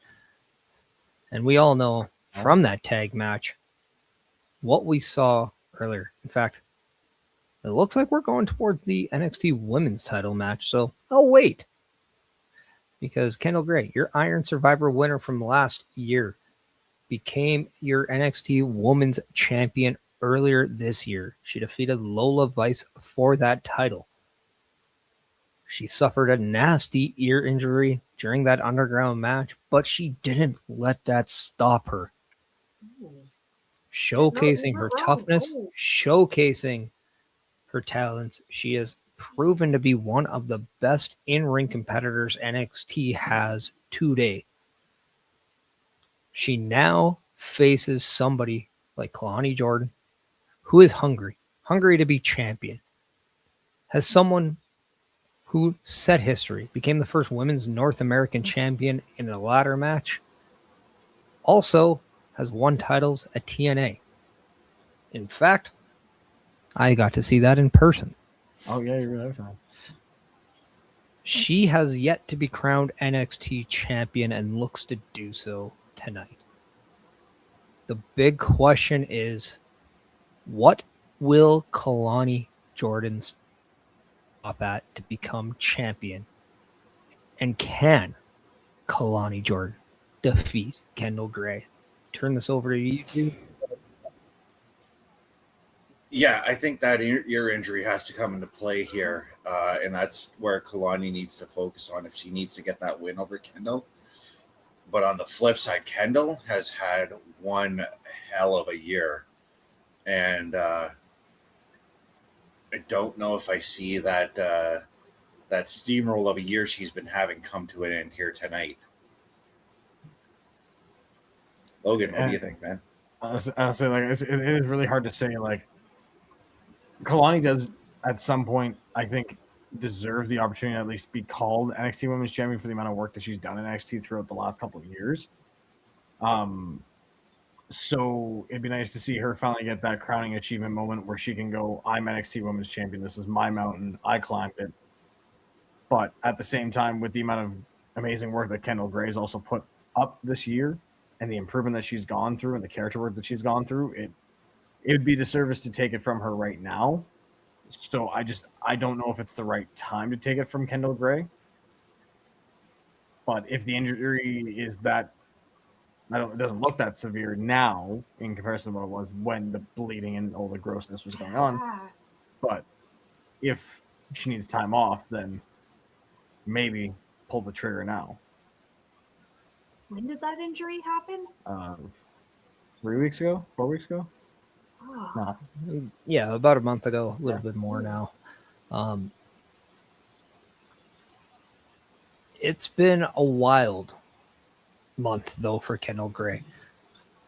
Not only establishing herself as the NXT Women's Champion, but now going straight into something with Kalani Jordan. Still has the ear taped up. We all know ear's cartilage. It's a tricky heel. Yeah. But what we do know of Kendall Gray is she has a will. She has a different mentality than most. It's old school, and she is definitely one of those competitors that does not quit. We just went from a submission match. Now we go to a competitor who it almost seems like she could be touted as a soon-to-be female Kurt Angle. Yeah. Her wrestling style kind of gives you that impression, right? No, I'm about to look at that. The straps, all that. But the big question is with Kendall Gray, though, is she acceptable to unorthodox offense? We've seen her get tested a lot from a style form. But the one style that she always seems to have trouble with is unorthodox. Can Kalani Jordan use that unorthodox offense she has to trouble and disrupt Kendall Gray? Yeah, and that's why I say she needs to target the ear, because she can use that unorthodox style to throw Kendall Gray off balance by attacking that side of the head. Not gonna lie, every time she takes a hit near that ear, I'm gonna be wincing a little bit. Just a little bit. It's almost like you can't get close to your own eye kind of thing. Yep.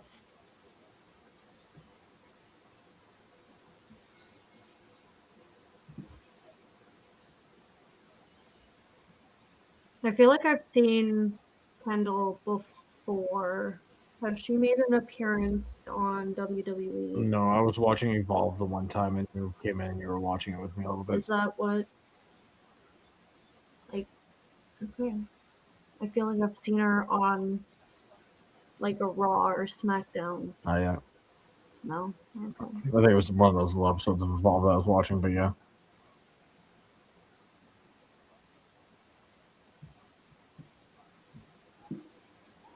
And she's done a lot of great work over the last year, improving herself, improving her craft and her character and everything else.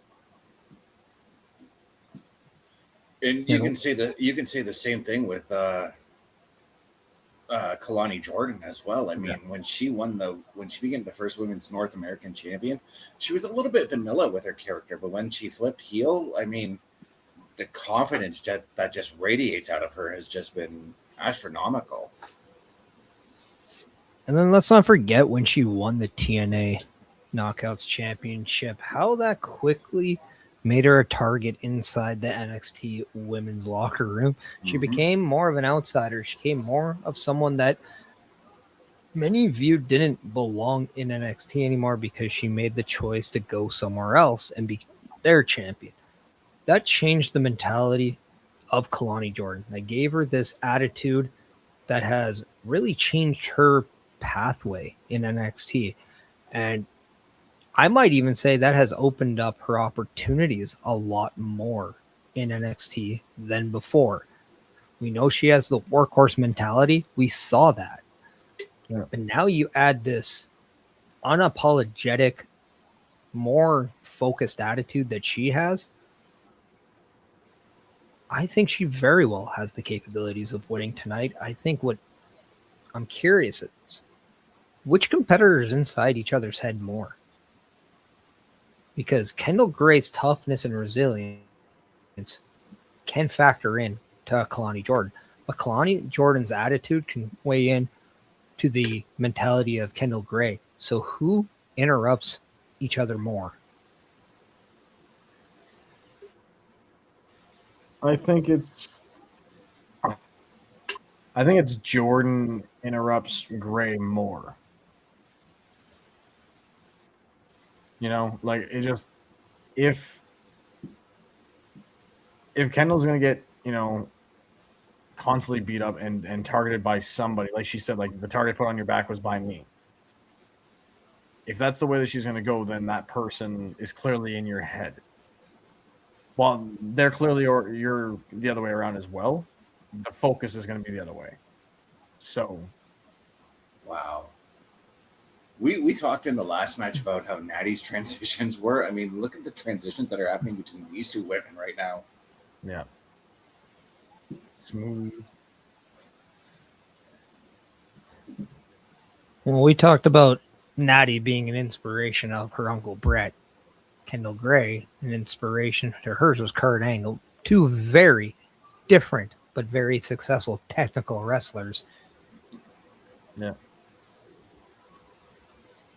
And I think a lot of us wrestling fans would love to see the technical match between Kendall Gray and Natty at some point, but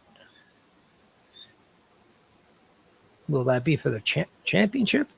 That's what Kalani Jordan is probably going to say no to, as she right now is going hold for hold, move for move with Kendall Gray.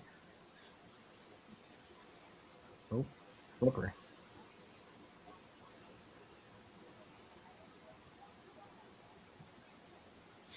And a veteran presence there is rolling out of the ring. Boy. That was a lot of fun.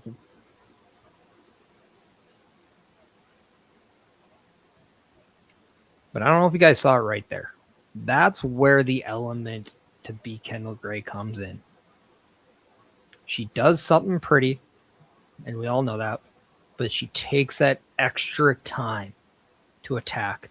That's your opening if you're Kalani Jordan.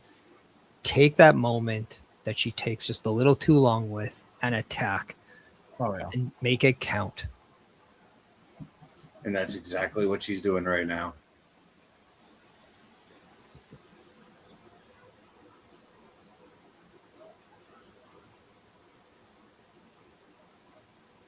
But Kendall's fighting with all her might to try for Kalani not to lock that sleeper or whatever she's looking for.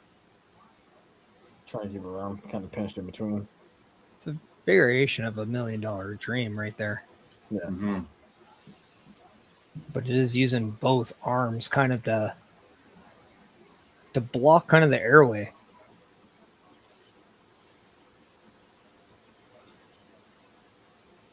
Oh, big shoulder tackle. Not gonna lie, I think this one might be my favorite match of the day. Yeah. Like, I'm actually very much intrigued by this match.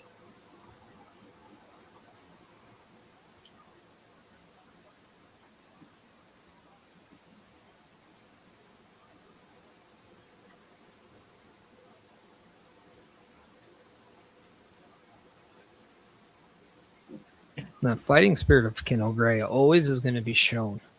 Yeah.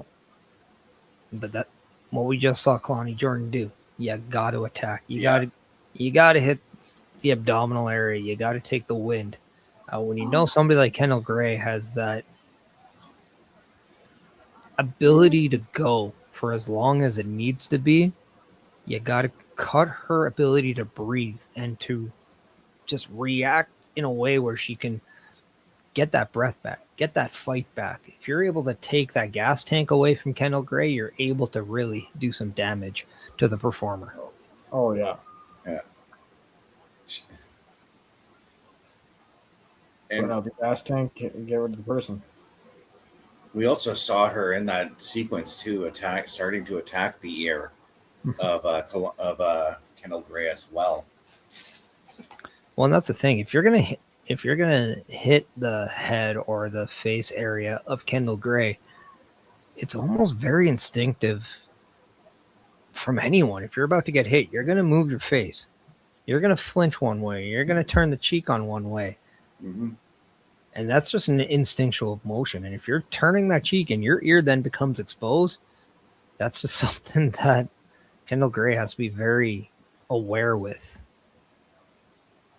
Oh yeah, she 100% came into this match knowing that bandage was going to be a target.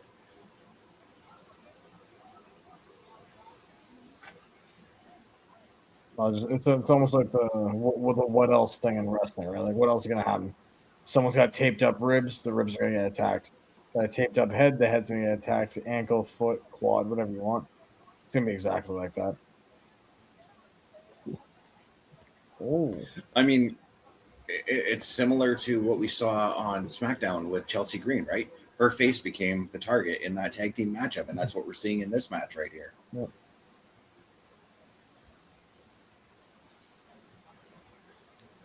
Now, I will say the bandage on the ear of Kendall Gray is a lot smaller than what we've noticed. Mm-hmm. It's not bigger than the ear itself. It's actually now smaller. It's just protecting what is most likely the cut and the lobe. So that's a positive sign. Uh-huh. And I wonder if Kendall Gray is someone that will say, hey, in fact, my ear's actually fine now. It's healed, but I'll keep it on as a way to make my opponent think that if she goes there, now I can use that as bait and maybe counter it just to get that advantage. Pretty much. Bait and switch, right? Pull out the rug. Nope. Uppercut.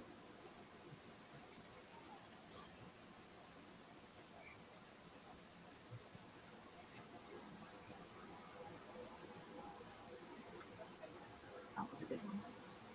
That was a good toss. Oh, yeah. Every time I watch Kendall Gray, man, she always leaves me wanting more, and that's what I love about watching her wrestle. And there's your Kurt Angle.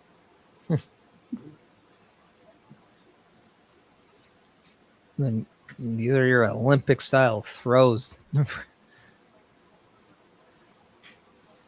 Nope. Block. Come on. Oh, block.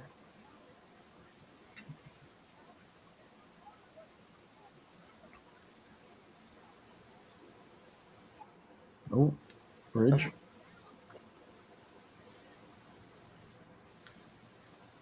In a weird way, and this is Oh. going to show a lot of it coming together. The styles between Kalani Jordan.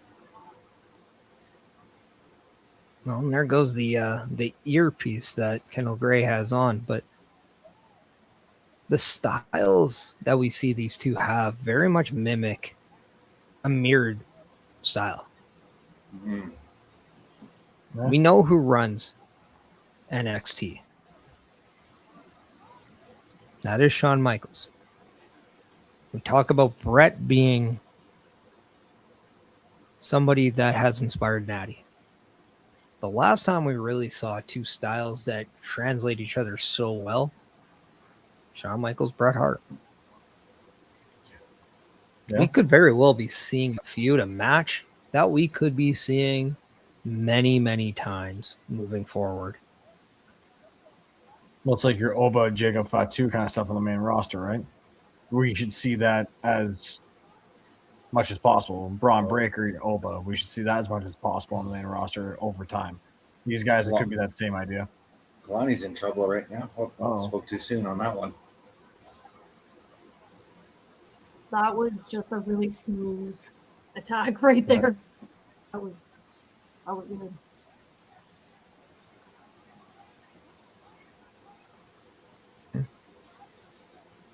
Oh, and there's the opening Kalani Jordan needs. Kendall Gray goes up top, and Jordan's able just to push her out. Lands on the ear. Enjoy the table. So close. Kalani almost had it. Oh.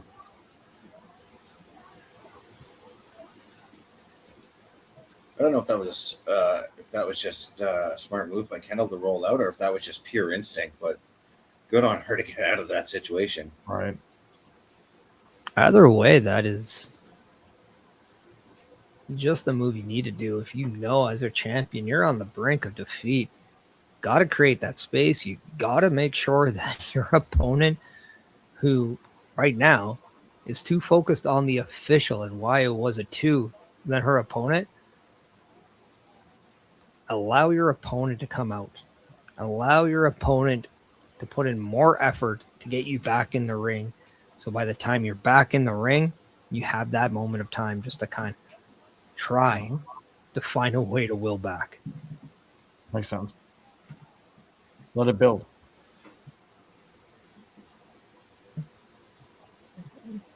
But you got to give it to Kalani Jordan. Her intensity is continuing. Yeah, it's not dying. She's aware. That look on the title that she just gave shows that she's focused. But the big question is she too focused? Is she so focused that she's going to leave herself open for a catch?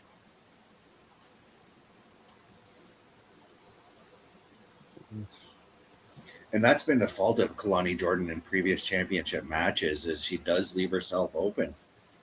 And that definitely could be the downfall of her in this match, should he take her eyes off the prize even for just half a second.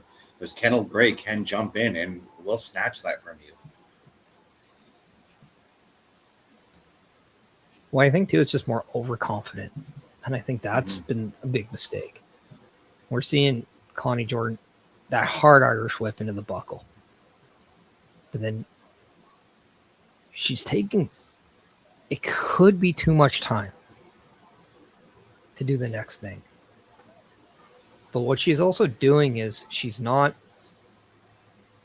now that's what she needed to do. The ground and pound there. That is what she needs to do. She needs to be on top of the champion, almost giving the champion no room. Yeah.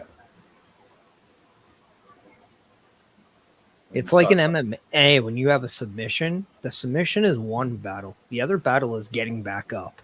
Yeah. And that is why you see so many fights stay on the ground, because it takes a lot out of that person just to fight back up. That is what needs to happen in this match. When you know Kendall Gray is wounded the way she is, you got to put her fight into just getting back to her feet. So don't bring her back up. let her do that. Just keep attacking her when she's already down.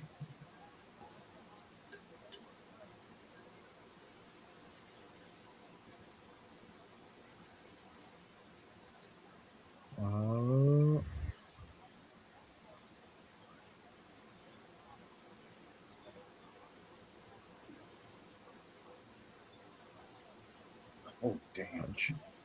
Right to the lips.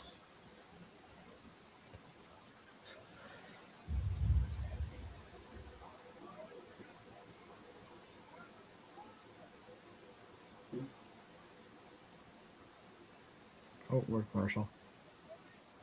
I was gonna say, what a time to fade to black, because I thought they were going for something big, and we are getting something big right now. Right. Oof. It was like a reverse Spanish fly, basically. That's exactly what it was.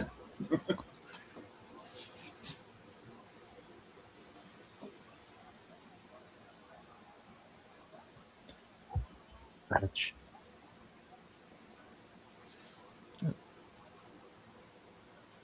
As we saw a photo, our nice little photo, Vic Joseph's water bottle. Smartly played, ripping the label off so you don't get fined or sued.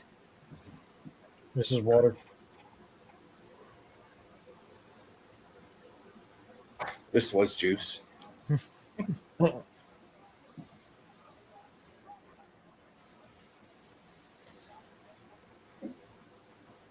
another boot right into that ear.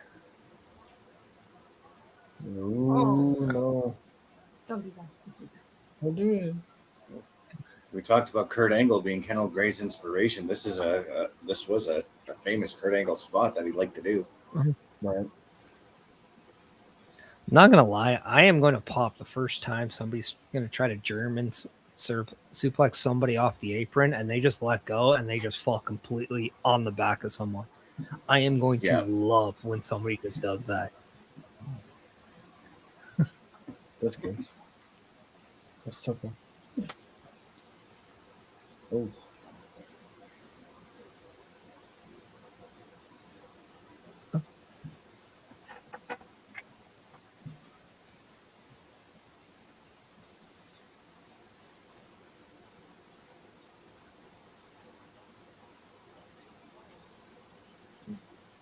No, just keeping the boots on that ear of Kendall Gray. That is smart play, but you have to make them count. Yeah, but those constant attacks on the ear, that's going to mess up Kendall Gray's equilibrium, and that could be a big factor in this matchup.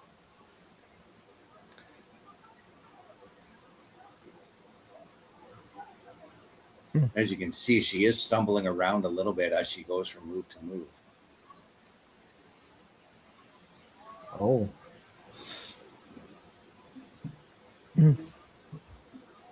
Oh. Jeez. That was cool. Gut wrenching. It's almost like a Northern Lights suplex with a knee. Northern Lights GTS, I guess. Yeah.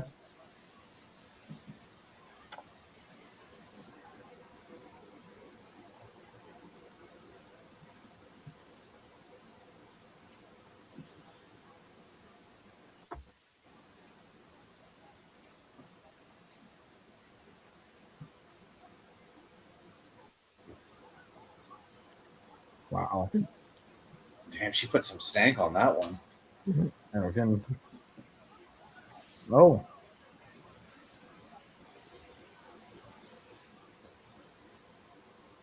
See, and that's the thing. You can't give Kendall Gray the space. If you're not on her, you're allowing her a chance to get in those throws, those suplexes.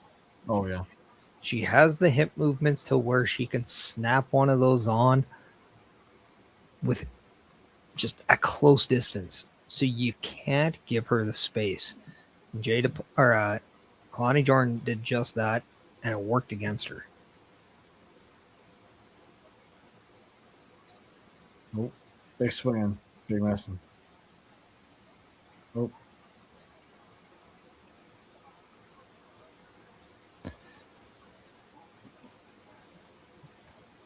Just a beautiful transition there. Kendall Gray keeping that foot for that ankle lock.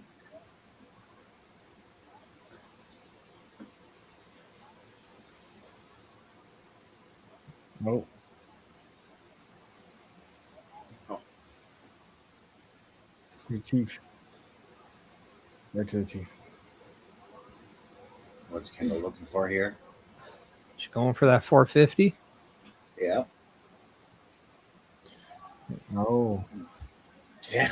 Dang. Even the crowd's going like, "Ee, what?" Kalani Jordan now has no idea what she has to do now. Not a clue.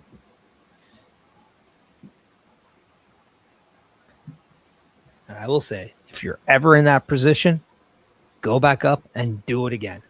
Yep.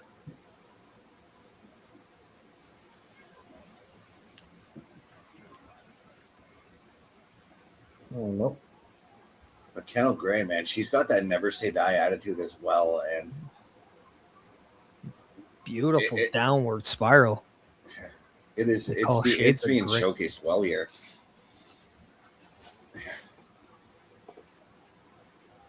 Oof.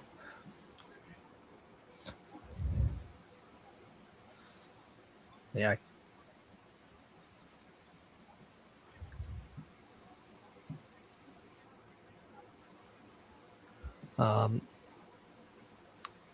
What I love about watching Kendall Gray is that when the action speeds up, it's going.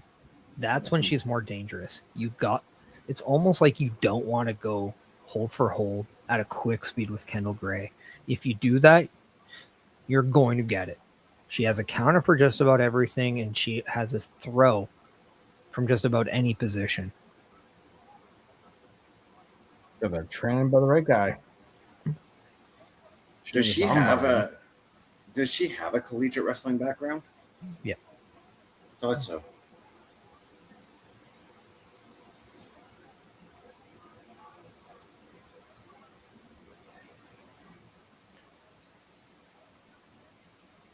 Oof.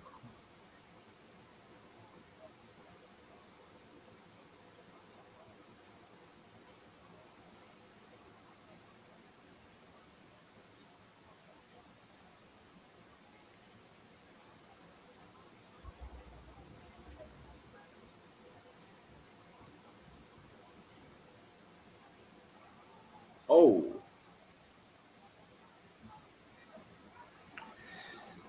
Yeah, Kendall Gray not only has an amateur wrestling background, but soccer, gymnastics, and jiu-jitsu prior to joining pro wrestling. And what she doesn't have anymore is the NXT Women's Championship. No. Yes, I'm about to get to that. Good transition. Please. That was a really good match. Wow. That was a thing of beauty, that match. Yeah. Yeah, no, I am not disappointed with this one at all. Smooth transitions, lots of action. It was like non-stop, consistent, lots of counters on both sides. Like they did a really good job for sure.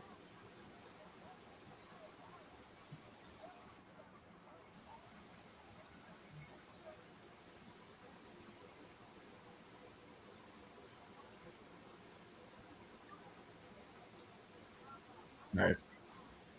And you have to look at now this Kalani Jordan, Kendall Gray as kind of the yin to the yang. It's very similar to just about anyone else where we saw it's almost like Kurt Angle, Brock Lesnar too, in a way. You know, somebody that has very similar ways of how they do things.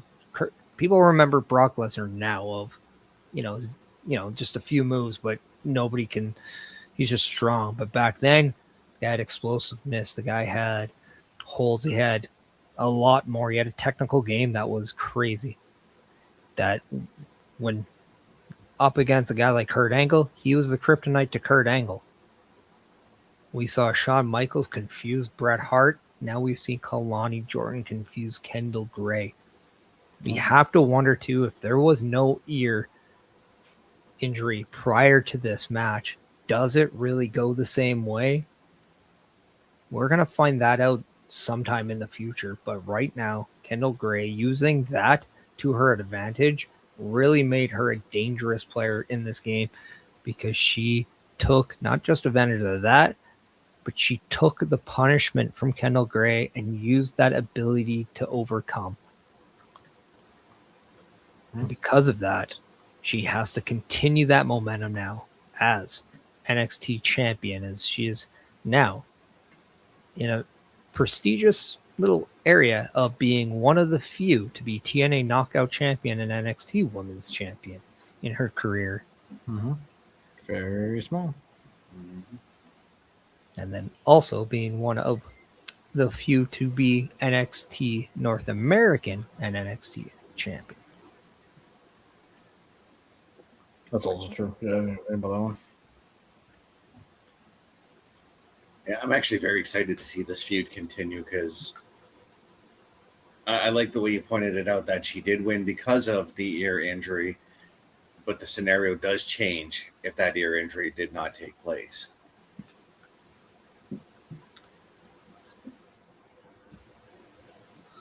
Now, I'm going to let everybody get a couple minutes settled. If you have to go to the bathroom, get something else to drink, do that. Make sure it's a W.GG. We always want to let you know that.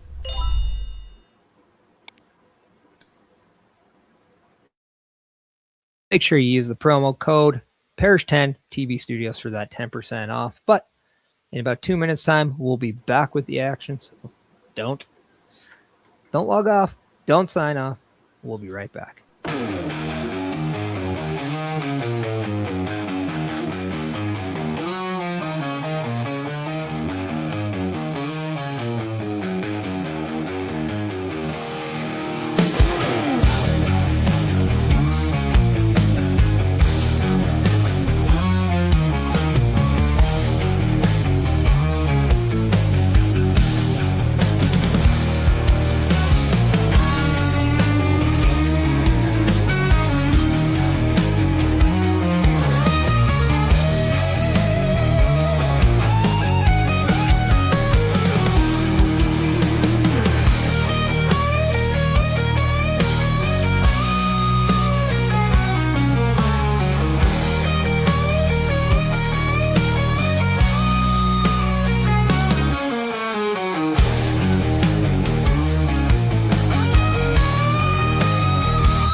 And we're back with more Heatwave as we have Sarah Schreiber talking to Robert Stone as we are gearing up for the final two matches of the night, the Men's North American Championship and the Men's NXT Championship.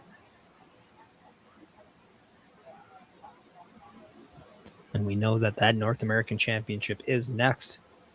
Sarah Schreiber just said we'll find out in moments what Miles Bourne still has left, as he did have a little setback in that tag team match that did help Vanity Project become your new tag team champions. Interesting to note, Zarya, the only champion not to lose a title so far tonight. So by statistics, the champion is not in favor going into their match. But can more people join Zarya? Or do more people follow suit to the trend going on? We'll find out. But there it is. Halloween Havoc coming to you Halloween.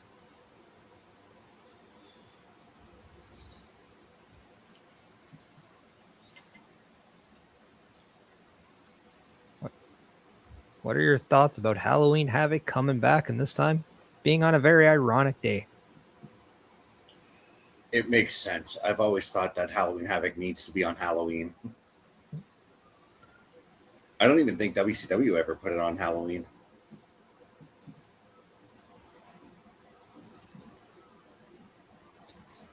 Right now we're getting a video package from Naruku and Shiloh Hill. Now this is an intriguing combination.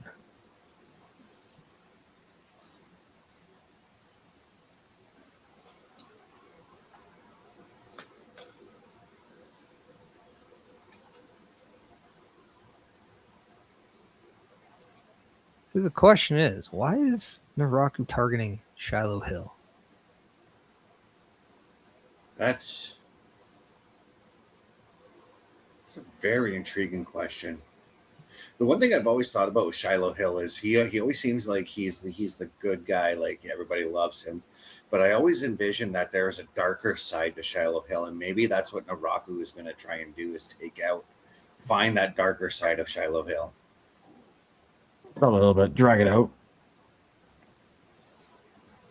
It's almost what Karen Cross was almost doing beforehand with everyone.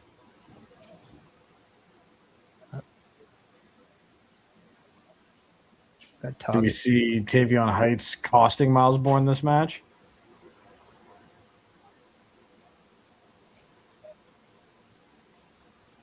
If he was mad enough, he might.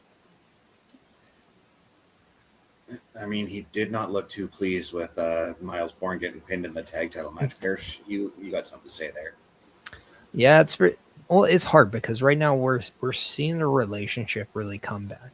You can see the jealousy of Tavion Heights right now that he has for Miles Bourne. It's pouring down his face like the sweat.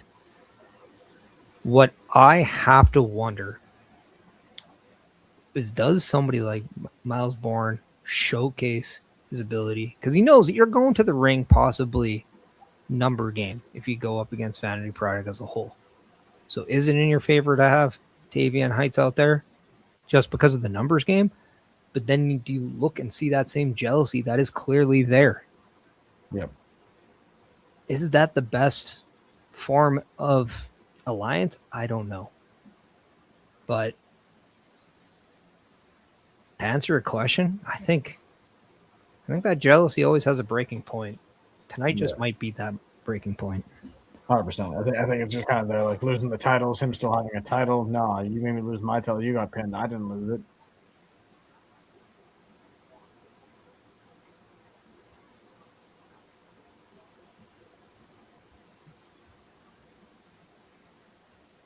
I mean, we're saying how today is a busy day for wrestling, as we had all in going in. We had AAA at the same time, and then now we have Heatwave.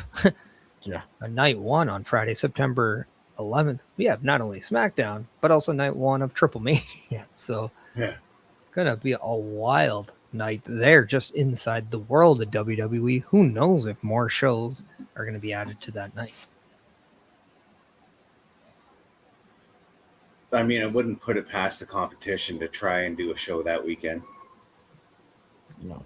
Well, I have to agree with MJF. It's just smart. Hurt your opponent before they can hurt you. I love to see it. I love seeing it between WWF and WCW back in the day. It was always fun. The Monday Night Wars could go down as one of the best things for wrestling fans. And it really brought your opposition to either step up or step down. And I like that. Yep. We all know from every interview we've heard, whether AEW was coming out or even TNA was coming up or even NXT coming up, competition always breeds better quality. So who's to say? But that's not saying that there's no internal quality to say, hey, SmackDown wants to do better than AAA Night 1. Mhm. AAA Night 1 might say, we're going to make SmackDown an afterthought. Like, there's nobody's saying that that's also not an internal competition going on there. And that's how I'm viewing today's wrestling too. Like we had AAA this afternoon, NXT right now, all in, probably still going on right now. I'm not sure if it is or when it starts. I look at this as like a triple threat of competition for today.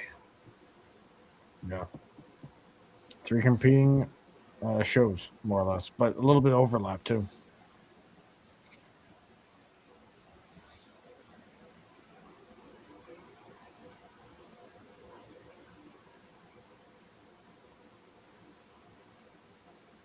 What, from I understand, all in it, I think, is either in their main event match or in their semi-main event.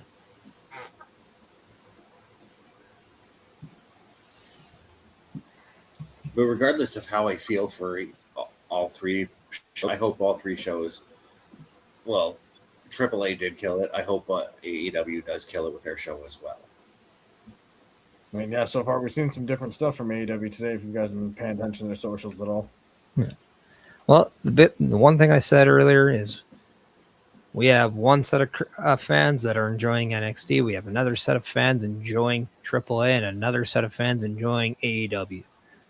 But what we have is a lot of wrestling fans enjoying professional wrestling, and that is what is the most important thing, as now we are getting towards our semi-main event match as Jackson Drake, followed by his new tag team champions, as well as their insurance policy, coming down the ring looking to add one more title to the group. The big question is, will Jackson Drake walk out the new North American champion?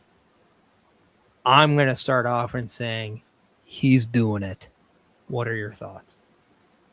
I would have to agree as well. The numbers game against Miles Bourne, I think it's going to be a little bit too much. Plus, again, we saw that look of jealousy coming off of Tavion Heights, both at the end of the tag team title match. He was upset about losing that, and then in that backstage segment just now. So, but at the same time, again, is it in Miles' best interest to have somebody turn on him? Is the big question. Yeah, I kind of feel that's the angle they're kind of digging at, right? Yeah. Like he's injured. Well, he's not injured. He's already fought tonight. He's tired. His friend that he lost the tag titles with earlier tonight is also not going to be his friend anymore. So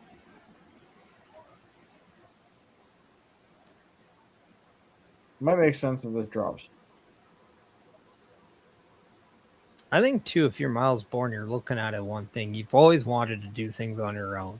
Like, this is where he wants to be. He wants to fall on his sword, and he wants to succeed with his own sword. Yeah. So he's where he wants. Maybe the tag team titles just put him in a position where he was focused on things that maybe he didn't want, per se. So now that you can look back and say, you know what, that part of my career is behind me. I go to what I truly want to do, focus on being a great singles champion. Yeah. Mentality could be different. Your focus might be a little bit more, I would say, centered right now. Because, like, who knows where his mind was going in? It's hard to prepare for one match, let alone 2. Mm-hmm. Sometimes it weighs on you. Sometimes it takes your focus away. He was the North American champion well before he was a tag team champion. So, needless to say, he has a lot of... I think he's going to have his best match now. I think this match is going to I think this performance is going to change a lot about what we think of Miles Bourne. My big question is, what do the X factors around him, the rest of the Vanity Project, Tavion Heights, what does that say? Because I think the only way you take this title away from him is either that incoming truck that you don't see coming on the side, or the whole reason is we're going to see Miles Bourne go up to that NXT title.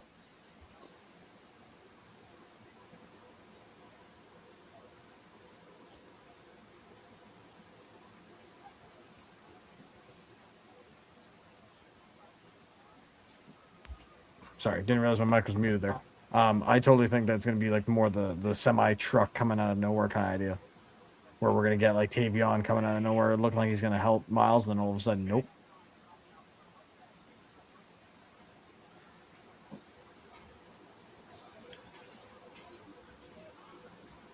Gotta love the pace that is starting this match out. We got very quick action coming from not only the champion, but the challenger as well.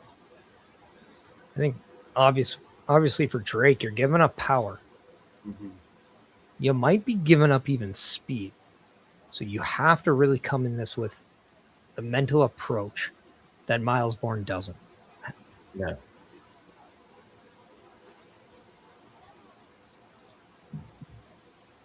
Ouch.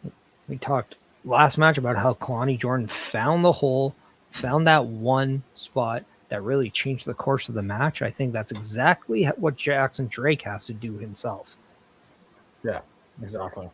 He has to find someone that's going to make that change. I mean, seeing him kick him in the... Oh, see, look, speak of the devil.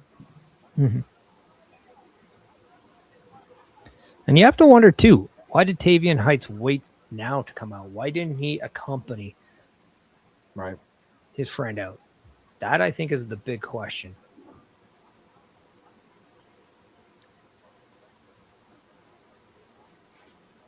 Another question I have is, other than Tavion Heights, does Miles have any other alliances that could come out to give him a hand in this situation? His dad. A little bit. But I mean, you could have somebody like... Hank and Tank? Yeah, I would say Hank and Tank, yeah. I mean, Hank and Tank are pretty much friends with everyone. And now that there's new tag team champions, they're probably thinking Hank and Tank could find a way to say, hey, no, this is our way back into the tag team title picture. Yeah. But then you have to look at, okay, they're part of the group. I mean, you're not going to see Charlie Dempsey come out and help either one of them. So I think you can cancel that one out. Yeah. Most of the opponents Miles Bourne had to become North American champion have gone up. Whether it's the Ricky Saints or the Ethan Pages, like even the Javon Evans. Yeah. But like, what about like a Mason Rook? Like, could he come out? Something like that, yeah. Like based on the last few weeks of interactions, definitely could see something like that. Yeah.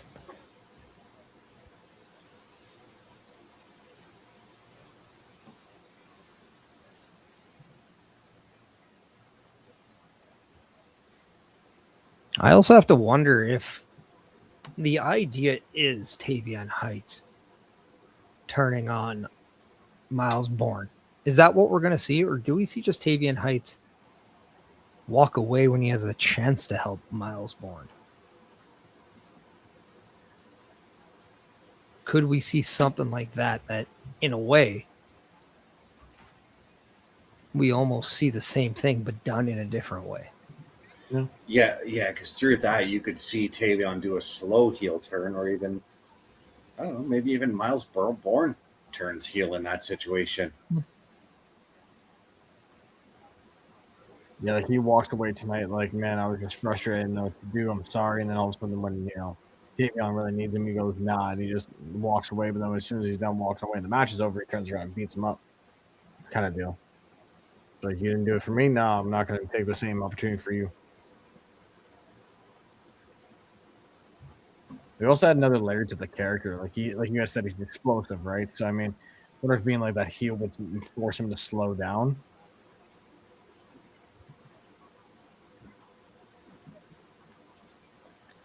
I mean, it was kind of the last couple episodes of SmackDown that really kind of made the answer to this question. If Miles Bourne was to go to the main roster, where do I see him going? And it was the last couple of weeks of SmackDown that really gave me an idea, and that is if we do eventually see Cody Rhodes align himself with Paul Heyman, and they kind of go in that route, and Cody Rhodes is to have himself somebody from the future to go up. Maybe he does his own like kind of version of a legacy or something along that line, kind of his team. I could see a Miles Bourne be a perfect part into that. Yeah, I like that idea as well. Yeah, I do too. I kind of like the idea of a stable of guys who are strong in the ring, who are strong wrestlers in the ring. I kind of like that idea. But then again, I also have to look at the birth rate as like, whew, man, imagine the person who is really giving them the shot is somebody who had a birth rate in himself. But yeah, dang. Nope. I mean, a few of the guys in Birthright came over to the WWE because of Cody. Mm-hmm. Yeah. Cody helps out. But damn, these two guys, Jackson Drake, Miles Bourne, they're putting on a heck of a matchup here, guys.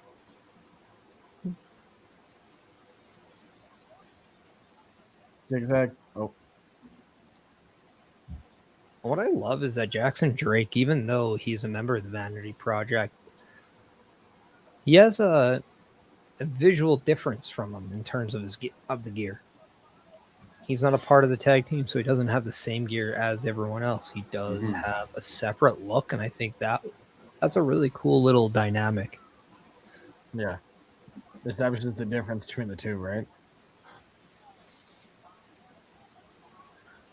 Yeah, for a minute there, I kind of thought that it maybe distinguished him as like a leader of the group, but then the more I think about it, there really isn't a leader in the Vanity Project. Not yet. Well, will not be denied.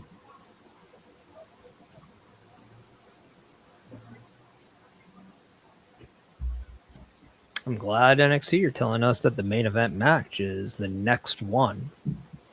It's usually what follows the second to last match. Sorry. Just always thought that was funny. Gotta remind you. Just to let you know.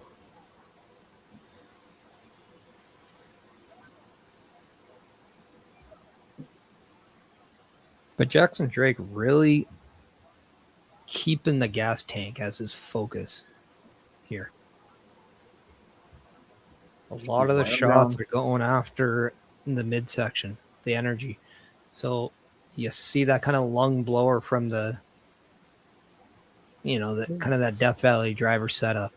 We've seen the crossbodies. He's attacking that midsection right now. We saw those ribs come into play in the tag team title match, and they're coming into play in this one as well. Yeah. That high drop kick of Miles Bourne. Yeah.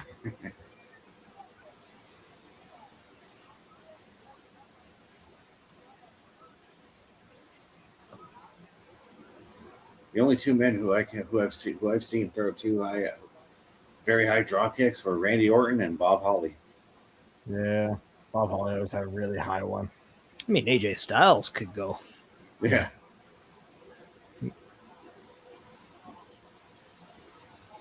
Speak of, there's not a big high drop kick.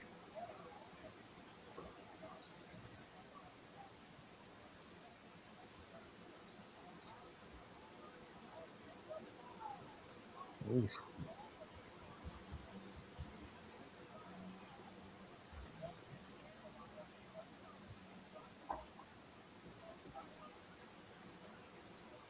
The dynamic of Lockwell and Bourne. There's not a lot Wow. of not a lot of women that make Miles Bourne look small. Not gonna lie, that power bomb into a power slam, that was awesome. That scoop, that whole thing, yeah, that's nuts. Well, then there's Tavion Heights helping out, taking out one of the members of the new tag team.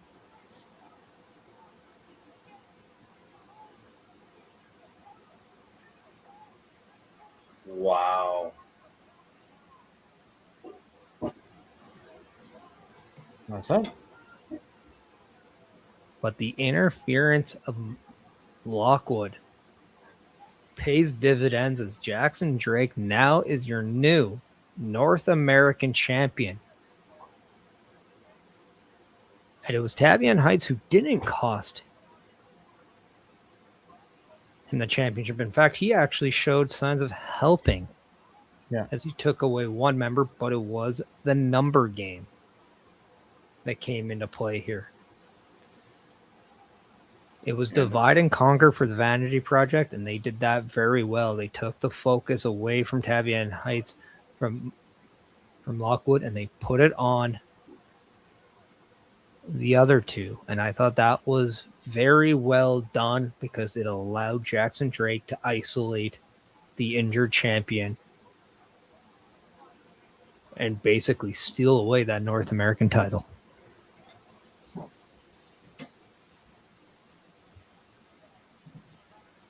Wow. Oh, Whoa.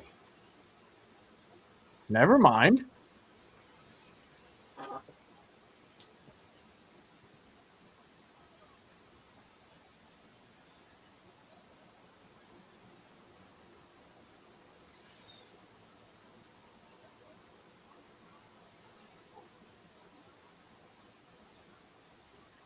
And Yeah, just the walk past of the champion there, or the former champion.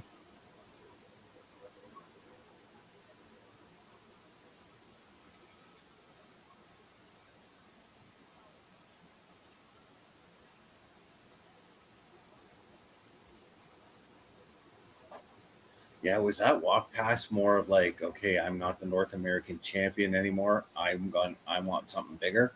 Yeah, 100%. I think it's also of like, look,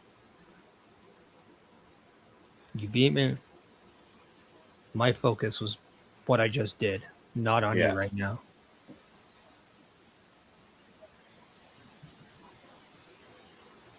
Never seen a little program piece between Mason Rook and Cam Hendricks. Yeah, and there's some people still are not crazy about the name change for. Well, how about those same people that aren't sure about the name change? Just watch and see if they're crazy about the performance, because not a lot of people like the name Finn Balor when it came out either. But it's pretty hard to think Fergal ever is going to come back to pro wrestling. Yeah, Fergal. Can't be anything any worse than that one.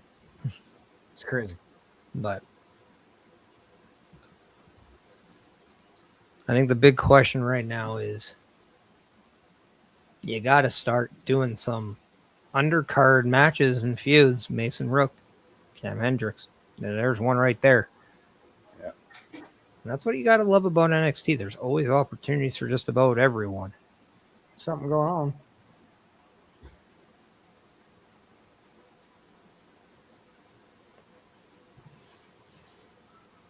As we gear up for the main event, we're going to run down all our ads one last time, starting with the calendar and moving on out. So check out all the shows at Turnbuckle Studios. Turnbuckle Studios and the Turnbuckle Affiliation Program bring you the week of streams. All times are in Eastern Time. Monday nights, we survey the scene with the Raw Patrol at 8 p.m. Tuesday brings you the flagship show, Turnbuckle Talk, at 8:05 p.m. Wednesday, we play games with the PlayStation Showcase at 8 p.m. We then come back to life with Respawn Protocol at 9:30 p.m. Thursday, we start the day off with Words with Open Mat Sessions at 12:15 p.m. Then we unleash the beast with Xbox Showcase at 9 p.m. Friday, we lay tough it down with the SmackDown security detail at 8 p.m. The night isn't over as we have Respawn Protocol at 10:45 p.m. The weekend brings you Saturday Night Gaming at 8 p.m. only to watch you jump with the Fear Reel at 10:15 p.m. On Sunday, we get wired with the Chris Parrish podcast at 12:15 p.m. only to get educated with the Locker Room's Wrestling Recap at 7 p.m. Completing your visit with open mat sessions at 9:15 p.m. Don't forget PLE Patrol and other watch party streams can happen at any time, so all weekend programming is subject to change. Be part of the shows and join the chat every day. You can always check out all of the latest episodes on turnbucklestudios.org/shows. Don't forget to follow, subscribe, and use TV Studios at checkout when visiting w.gg. Now all you have to do is tap in. The Turnbuckle Studios store is open for you 24 hours a day, 7 days a week. Get the merch and represent the best from the shows you watch on a weekly basis. Multiple styles to choose from with over 10 products available. Don't get left out and pick up all your favorites today. Find us at turnbucklestudios.org. A Turnbuckle affiliation program is looking for more people. If you have passion level for pro wrestling, sports, videos games, or something else, then Turnbuckle Studios is the place to be. If you have ever wanted to pursue content creation and want to join our team, then we would love to have you. Check out turnbucklestudios.org or contact us by email today because your future is now, and we want you to tap in.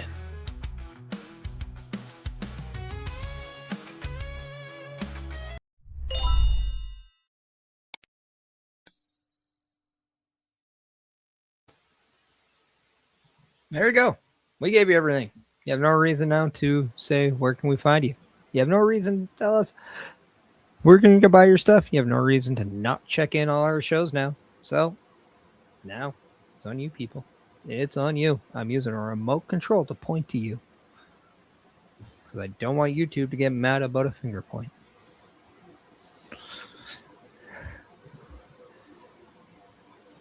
You're gonna get censored. I'll just lower the volume on them then. But it's time for the main event. But first, find out that New Orleans is getting some cachet. That's right, in the forms of Money in the Bank. You need to see that advertisement first. I am, for one, can't wait to watch Money in the Bank because it's going to be a lot of fun just to watch a lot of people do a lot of crazy stuff on ladders because as a wrestling fan, you can never get tired of it. Yep. It's the joy of wrestling, the chaos and the ladders and tables and chairs and cells and stuff. Mm.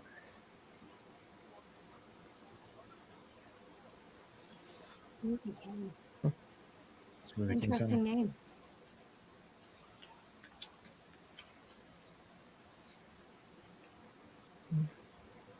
Now, we're going to do this prior to the match. I am going out on a limb and saying Zilla Fatu is going to walk out, your new NXT champion. Chris Best, who is walking out, your NXT champion? Just because I've been liking his character lately, I'm going with Grayson Waller. All right. Jade, who's walking out NXT champion? That's a tough one for me because Grayson Waller, even on the main roster, hasn't been that type of a character, right? He never had the big title shot while he was on the main roster. Zilla Fatu, he's just coming in. He's new. So there's really no... Unless you pay attention to the pure indies, you might not know too much. I don't know much. Just because I'm curious to know what Zilla Fatu is and what he could be, I'm going to go with Zilla Fatu because I've seen Grayson Waller on the main roster and just they never really did anything like that with him yet. So I don't know if it's still his time or not. I think we're also forgetting that there's certain TNA star that's come over and that's really kind of wanting to etch his name into the halls of NXT lore. I mean, we're talking about Cruz Montana, formerly known as Santana, Mike Santana.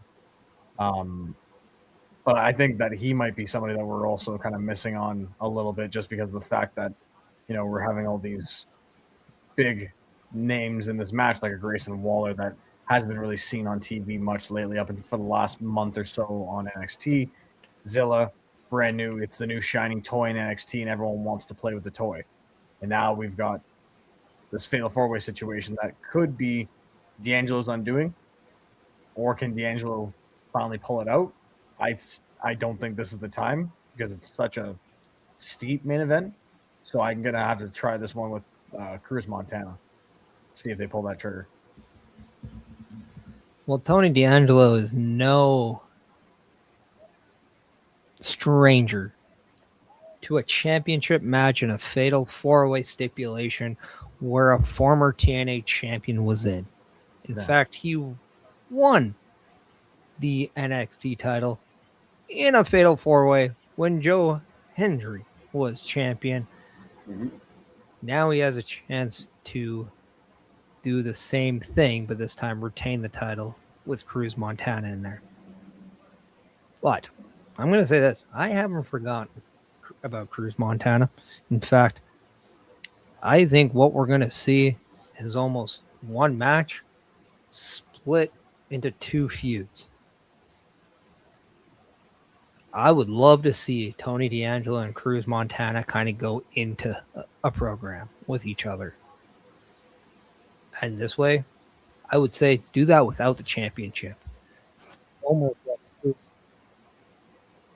focusing on the championship by situation.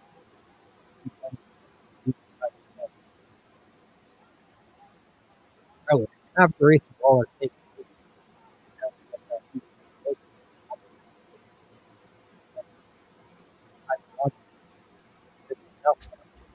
breeds uncontrollable chaos. Who is supposed to go to a chaos? No. Somebody who is related to Umaga, to Jacob Fatu. In fact, same last name as Jacob Fatu. I mean, it just kind of holds that idea that anything can happen, right? And that's kind of the idea about NXT, that anything really can happen with anyone who shows up. So let's roll the dice and let's mix it up and see what you kind of come out with.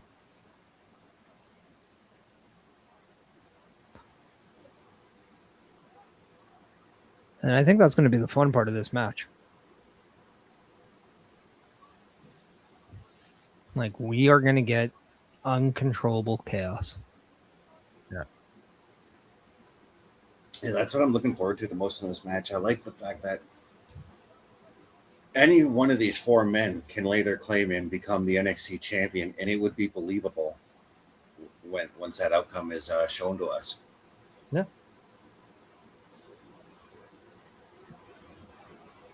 I will say, in a weird way, on Tuesday we saw Ren Sinclair, we saw Kendall Gray, and we saw Zilla Fatu stand tall at the end of the episode on Tuesday. 2 out of those 3 lost. Mm-hmm. Could this be a way of foreshadow that Zilla Fatu will not win? Or is that a way of saying, we're going to make you think that?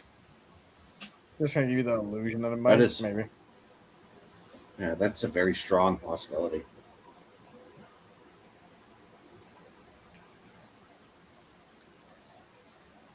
You gotta love what they're doing with giving you classic NXT Heatwave moments, showcasing you what, without a video form, but just from a photo form, what's happened at Heatwave in the past.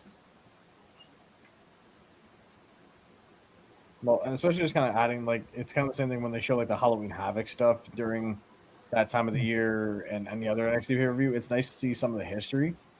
So, like, for example, for her, She just saw Carmelo Hayes and Trick Williams. She never saw them as friends. Mhm. So it's interesting to show somebody like that's never seen them as friends. Oh wait, yeah, they were friends at one point. What the heck? Like, so it's nice to see that they kind of show the casual fan as well how much, how much they should be able to find out about the history of these characters. Yeah, it brings a little understanding. Like when we talk about again Carmelo and Trick Williams and the stuff that they're going through, it gives those casual fans a little bit of a better understanding when they see things like that for where they're coming from as far as whatever feud they're in. Yeah. Man.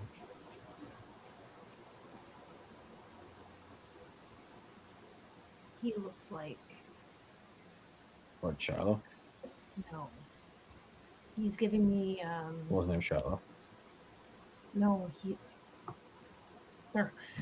he is giving me the old look of Bray Wyatt. A little bit. Breaks my heart, doesn't I see more Bo Dallas and Shiloh it? than I do Bray, but I can see where that comes from. No, I can see it though. Isn't it funny that we're talking about Bray Wyatt right now? Exactly. Also, I am wearing the Royal Rumble. His last PLE indeed. match. Didn't put that together till just now.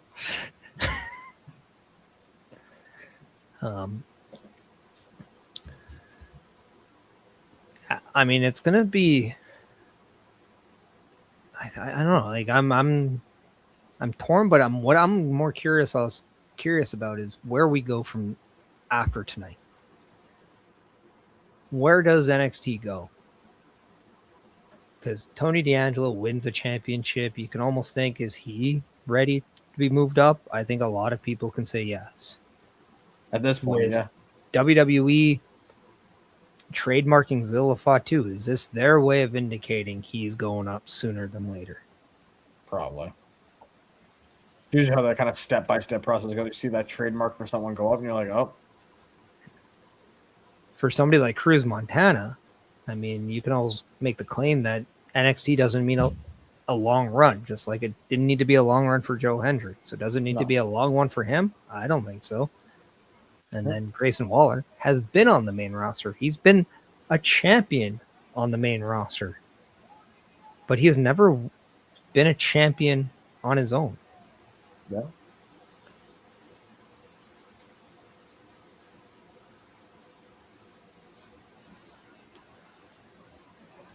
It's really going to be interesting on what direction you go.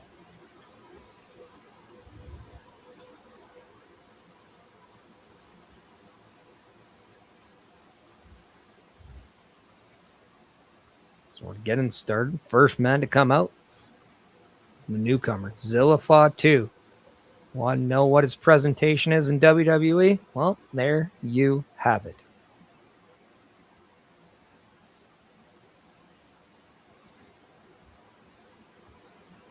And I know this kind of goes without saying, because he is Samoan and his dad is who he is, but holy cow, does he ever look like his dad?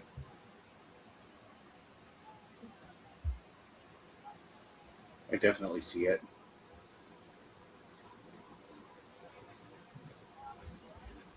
Like, literally insane how much. Like, and again, him and Solo, I would think him and Solo are brothers first before Jimmy, Jay, and Solo.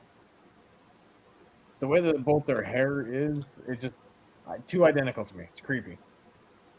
Strong genetics in that family, I tell you.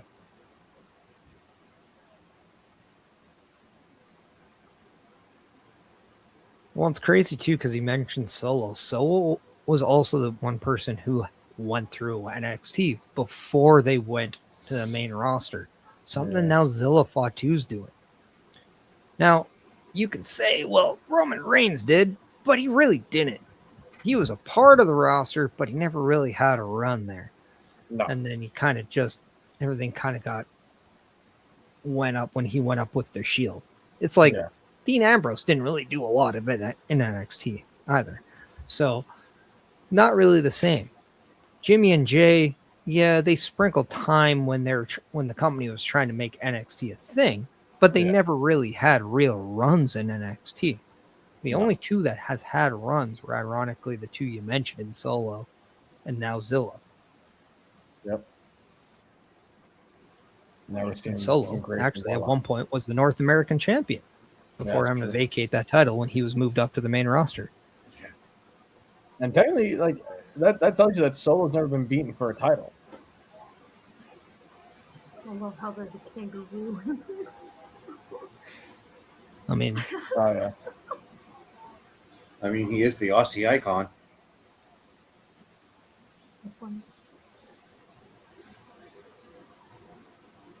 Again, somebody who I'm glad they're not going to hopefully waste the talent on because I actually like Grayson Waller. Oh, that's why I love this move to NXT and this new attitude that he's got. at some point you have to go forward with somebody like this, or else that's where you do say, okay, we just didn't give the guy the opportunity, right? Yeah. But the big question is, though, where does he go now? Because he might get you the views because he says the words, but what does he do next? I mean, you look at the people he's in the ring with, and they're guys that bring it inside the ring. Yeah. He has to absolutely not just match the intensity level from a Montana, from a D'Angelo, from a Fatu, but he has to set himself apart, because it's not about being one of the best. It's about being the best. So how does he transform from being the Grayson Waller that was moved up because he had potential to being Grayson Waller, the man we know is the future? Maybe it's time for a little bit of gold. Let's see what he can kind of do with something like that and keep the mouthpiece going. But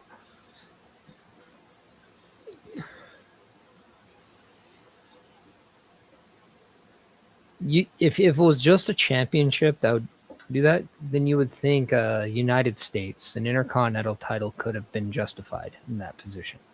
Yeah. I mean, he was a tag team champion at one point.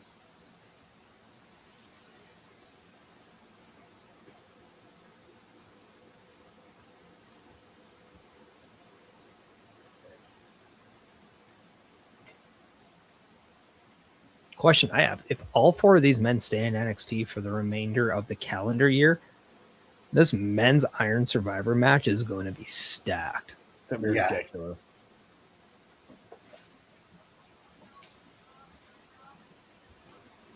What's crazy to me is that this guy used to be a mafia boss. Oh, that. Yeah, right? Mm-hmm. Like the character development of Tony D'Angelo for the past couple of years has been something to watch, you know? What's crazy is he hadn't wrestled a match before 2.0. Right. Oh, yeah, that's right.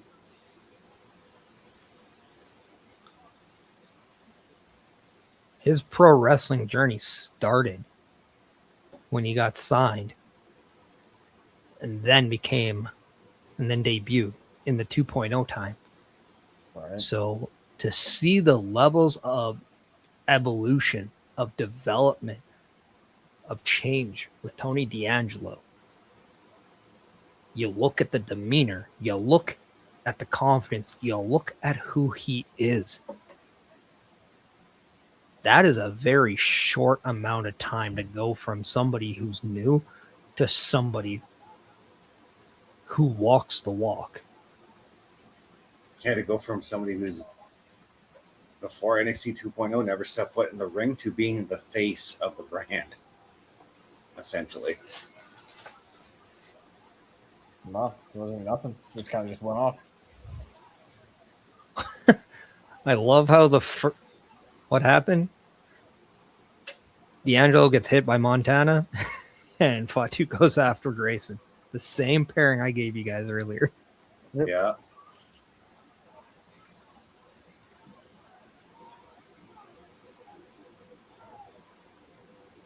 But the experience of Grayson Waller coming into play there as he ducked out of Zilla's attack there in the corner. And that could be the downfall of Zilla, is his lack of in-ring experience compared to everyone else in this match.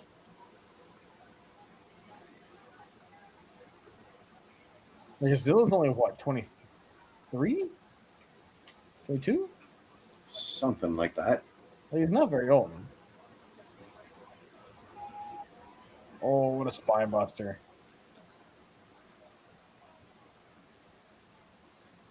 I mean, if I'm not mistaken, Montana is by far the oldest in this match. I think so. Yeah. And then I think you probably go. I would even say maybe even Waller might be the next if Tony D'Angelo's not.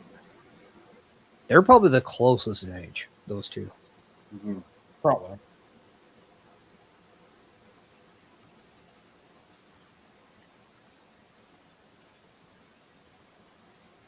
No.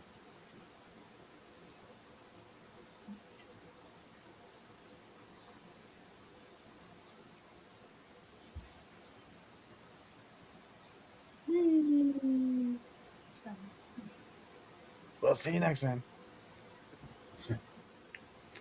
So, just to give you guys a little stat check, Cruz Montana is not the oldest in this match. No, he's not. Oh, Grayson Waller is the oldest in this match at 36. Cruz Montana is Really? 35. Tony Okay. D'Angelo is 31. Hmm. So yeah. Oh, you're up on the ramp And now. Zilla Fatu is 26. Oh, he is 26. Huh? Okay.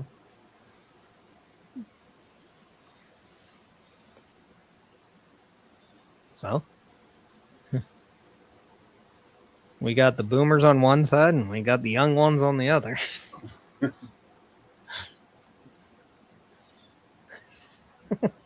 That's crazy.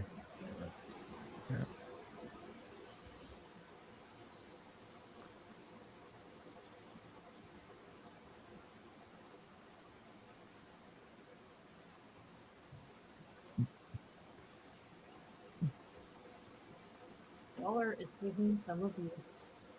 Just taking a little bit of slapping.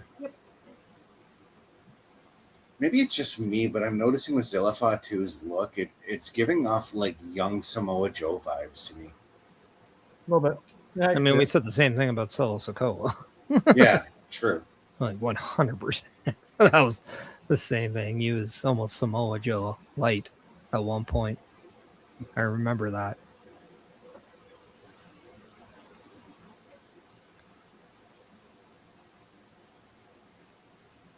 Yeah, his chest is already a beat red. Ouch. Right now, we have the two men who were the original #1 contender match to Tony D'Angelo's championship before Zilla Fatu interfered and really put his name in the mix. So I kind of feel like that's a interesting dynamic right there where you're kind of back to where it originally was starting, and that was Grayson Waller versus Cruz Montana. Just, what, 2-3 weeks ago? Like, it's very crazy. Yeah. Well, there's one fight in the ring, and then there's one fight. Well, it makes use of the arena, right? And this is your main event, so you might as well make use of the arena while you have it. Yeah, and let's not forget these fatal four ways. There's no disqualifications, no countouts at all. Yeah.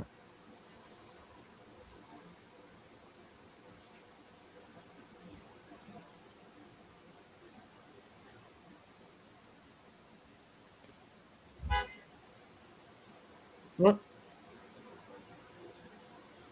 Did anyone else hear that in the feed, or is that just me? It's not like a car horn was in the feed. Yeah, it was outside my apartment door. My apartment. Oh, he was at the wrong time because all of a sudden he got punched in the face right in front of the pole. Here's what a timing! Well, I think the one thing we need to get best is that noise cancellation microphone. Yeah. I wasn't sure what that was. That's scary. I was like, what an interesting sound effect to throw on there, WWE. Like, What's how going on does- here? How did that come out so perfect, too? Right? There's a punch in the teeth. Beep. Oh.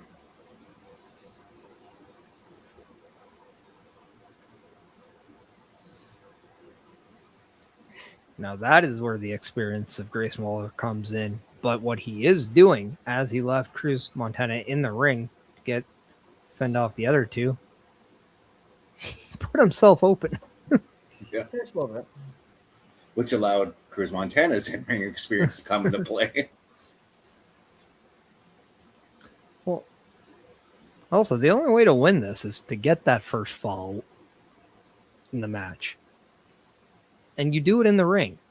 So, in order to win the match, you have to be in the ring. So, Cruz Montana is very aware of that. Mm-hmm.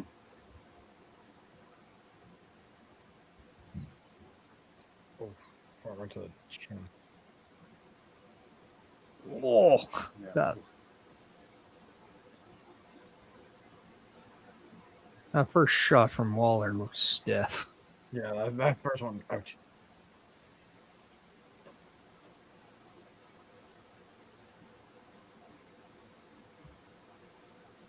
Yeah. But there is one thing I've been enjoying about this match up until this point is that we have seen action all over the ring here. So very similar to the triple threat match that opened tonight, where we saw just action from all three of them. Pretty much, yeah. And the fact that, yeah, just everything's just kind of moving very fluidly, and you're just kind of getting bodies moving, which is the whole point of a multi-body match like these. Well, it's interesting to know you said this in the triple threat there, Logan, that you don't like seeing two people in the ring and then the rest of the action outside and the other competitors outside. But in this match, this is exactly what we're getting. But the difference is when you add that fourth competitor, you're getting action on both sides. Yeah. And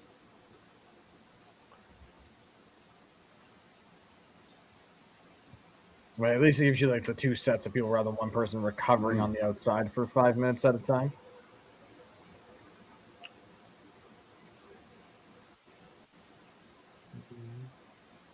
Slap off. That's a mess ends.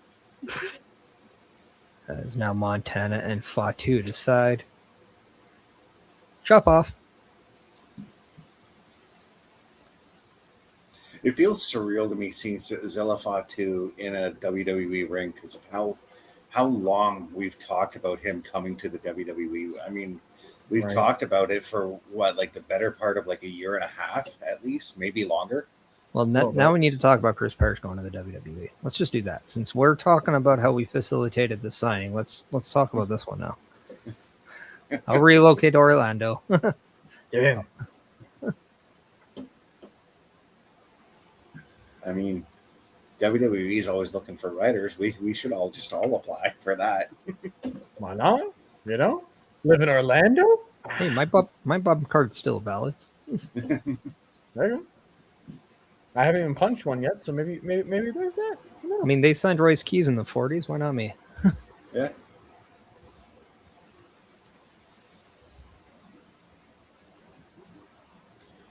But I love how everybody seems to be testing Zilla right now. Oh.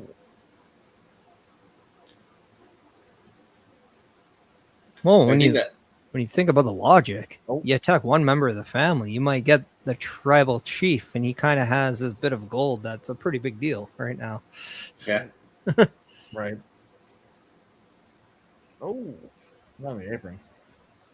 Well, I was going to say too about everybody testing Zilla Fatu is that he is untested in these matches, so they are going to put him to the test to see if he can hang with them. So far, he is. Well, and the one thing that he's done in a short amount of time is take everyone out. So everyone has a reason why they want to take out him because they got taken out first. Yeah.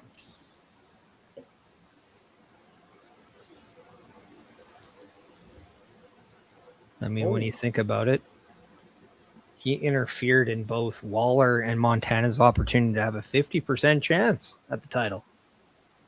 That percent has been cut down in half because of Zilla Fatu. Tony D'Angelo went from a 50% chance of retaining a title to a 25% chance, so he's messed up the champion as well. Yeah.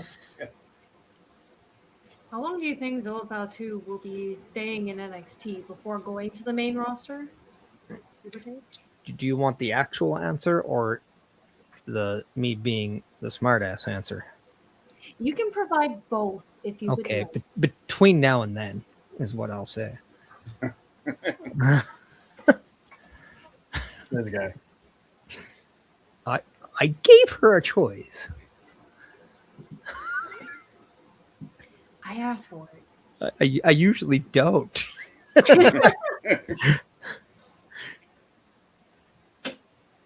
I'm trying to be giving. I would say by the year's end, we either have had a debut or we're hearing about a soon to be debut from Zilla onto the Raw or SmackDown. The Rumble? Maybe even the John Cena Classic. Yeah, did they announce when that's supposed to be again? I can't remember. December. It's December still, eh? Yeah. The rumor was December 12th, but WrestlePalooza Perth was announced for that day. Might be held at. No, it's going to be a whole separate event. Yeah. Oh, Yeah. oh, it's all okay. Yeah.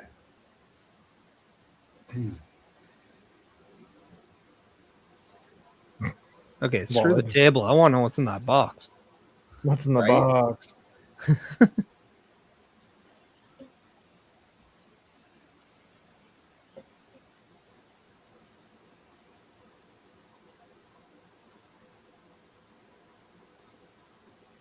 We'll forget about it. That's the name of the suplex. That's crazy.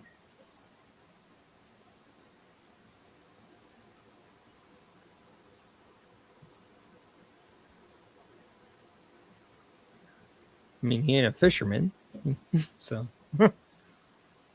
Oh.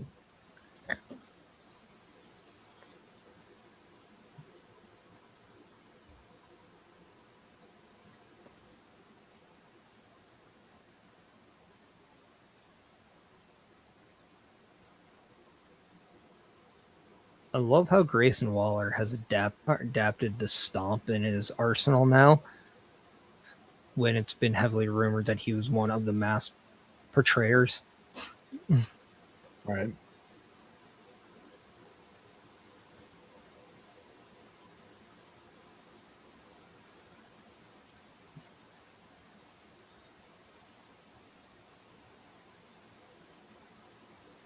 Uh-oh. Big spot. Doomsday device, perhaps? Oh, that could be deadly.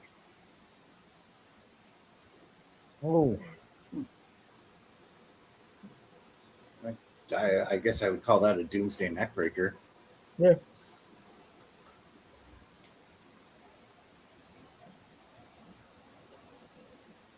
I think Zillabot 2 needs something other than hello on his bum.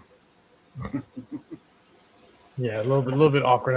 Everyone just look at your tights and all of a sudden, hello. Don't know if the message you should be sending to everyone is that on your rear there's an invite. My butt. On my butt. Yeah.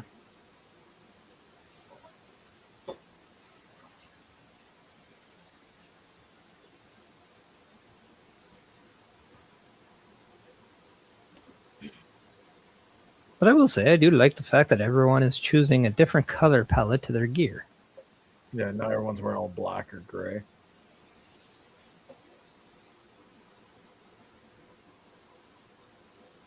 No, but three of them, their primary color is black.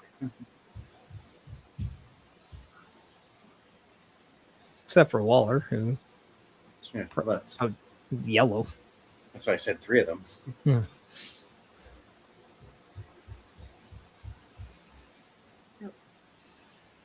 I would say Vought 2. Yeah, because the black and silver kind of equal each other out. Yeah.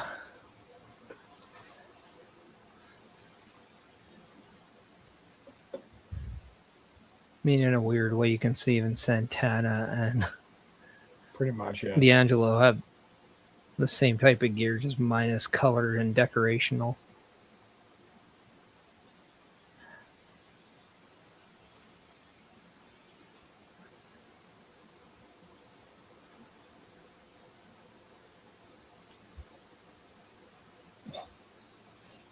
Did somebody say cannonball?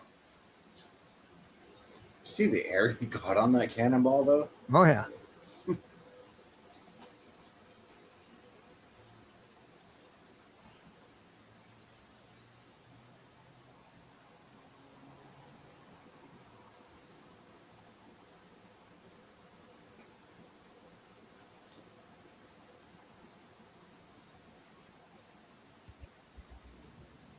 Here we go.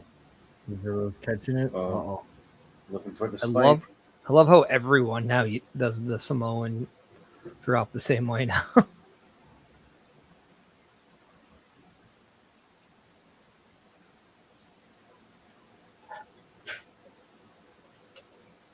It's more of like a Superman punch style too. Yeah. I like kind of like incorporating a little bit of Roman, a little bit of Dad. I like that. A little bit of Solo. Yeah. I mean, Yoko was the first one to kind of do it that way. That's true,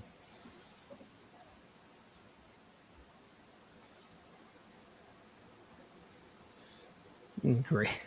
Grayson Waller using the situation as advantage, pulling the referee out so the match doesn't end. No disqualification, so it's all legal. Yep.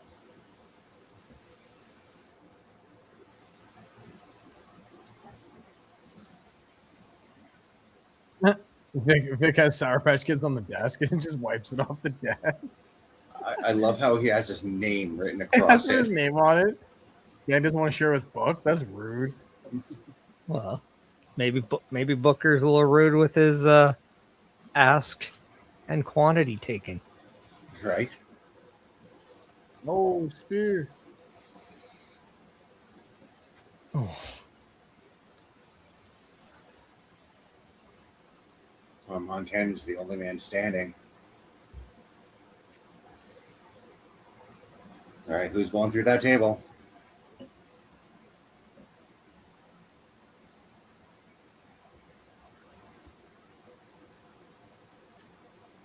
Well, he handpicked Fatu.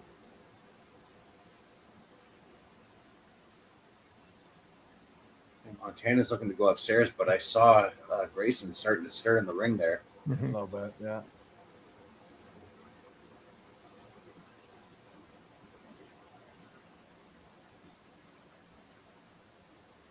But it's the champion that arises first.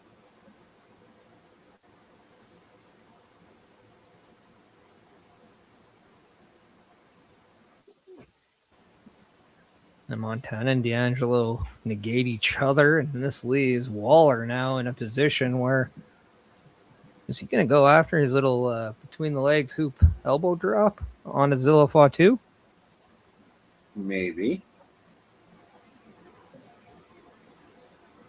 He's trying to figure out if he should do it in his head right now, though. He's taking too much time. The big question is, will he even hit it? Oh.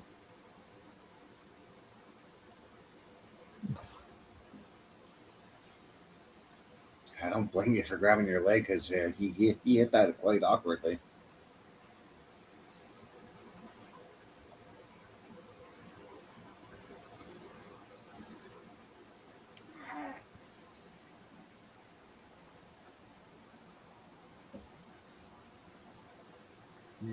Yeah. Yeah, he's grabbing that right leg. knee. Oh, Vic's grabbing a different headset. This does leave Tony D'Angelo and Cruz Montana. The original two that started this whole situation. Yeah.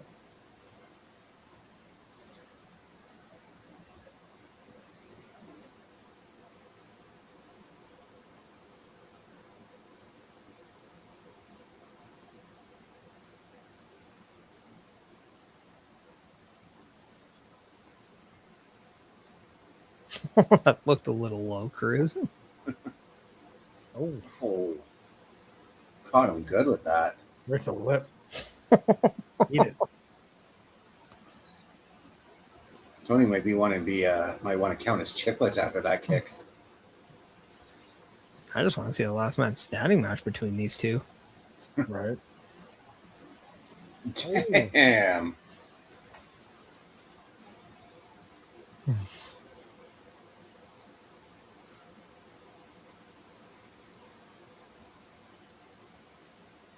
I can see why you want it.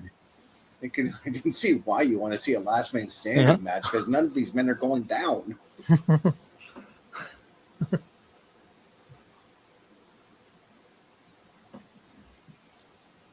Oh, beautiful move by Grayson Waller to get in there and take the championship. Right.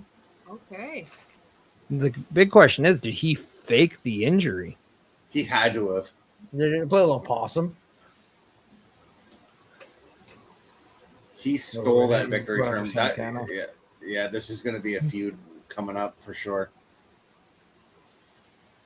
But I wouldn't be too surprised if the three who obviously didn't win the match are in that Iron Survivor that you mentioned, Parrish.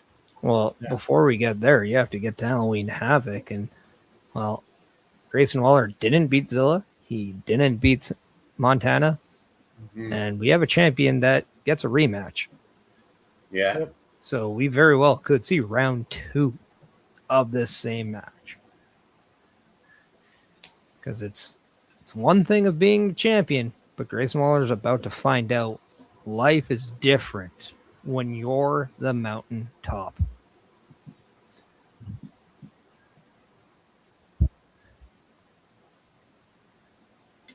Because we have to even remember, he might have won this match, but what about everyone else?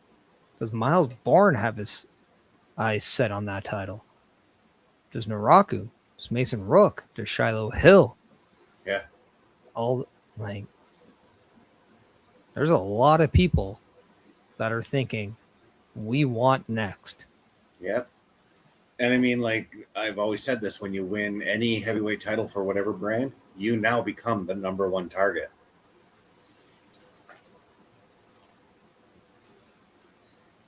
But everyone, that was NXT Heatwave, and that concludes the watch party.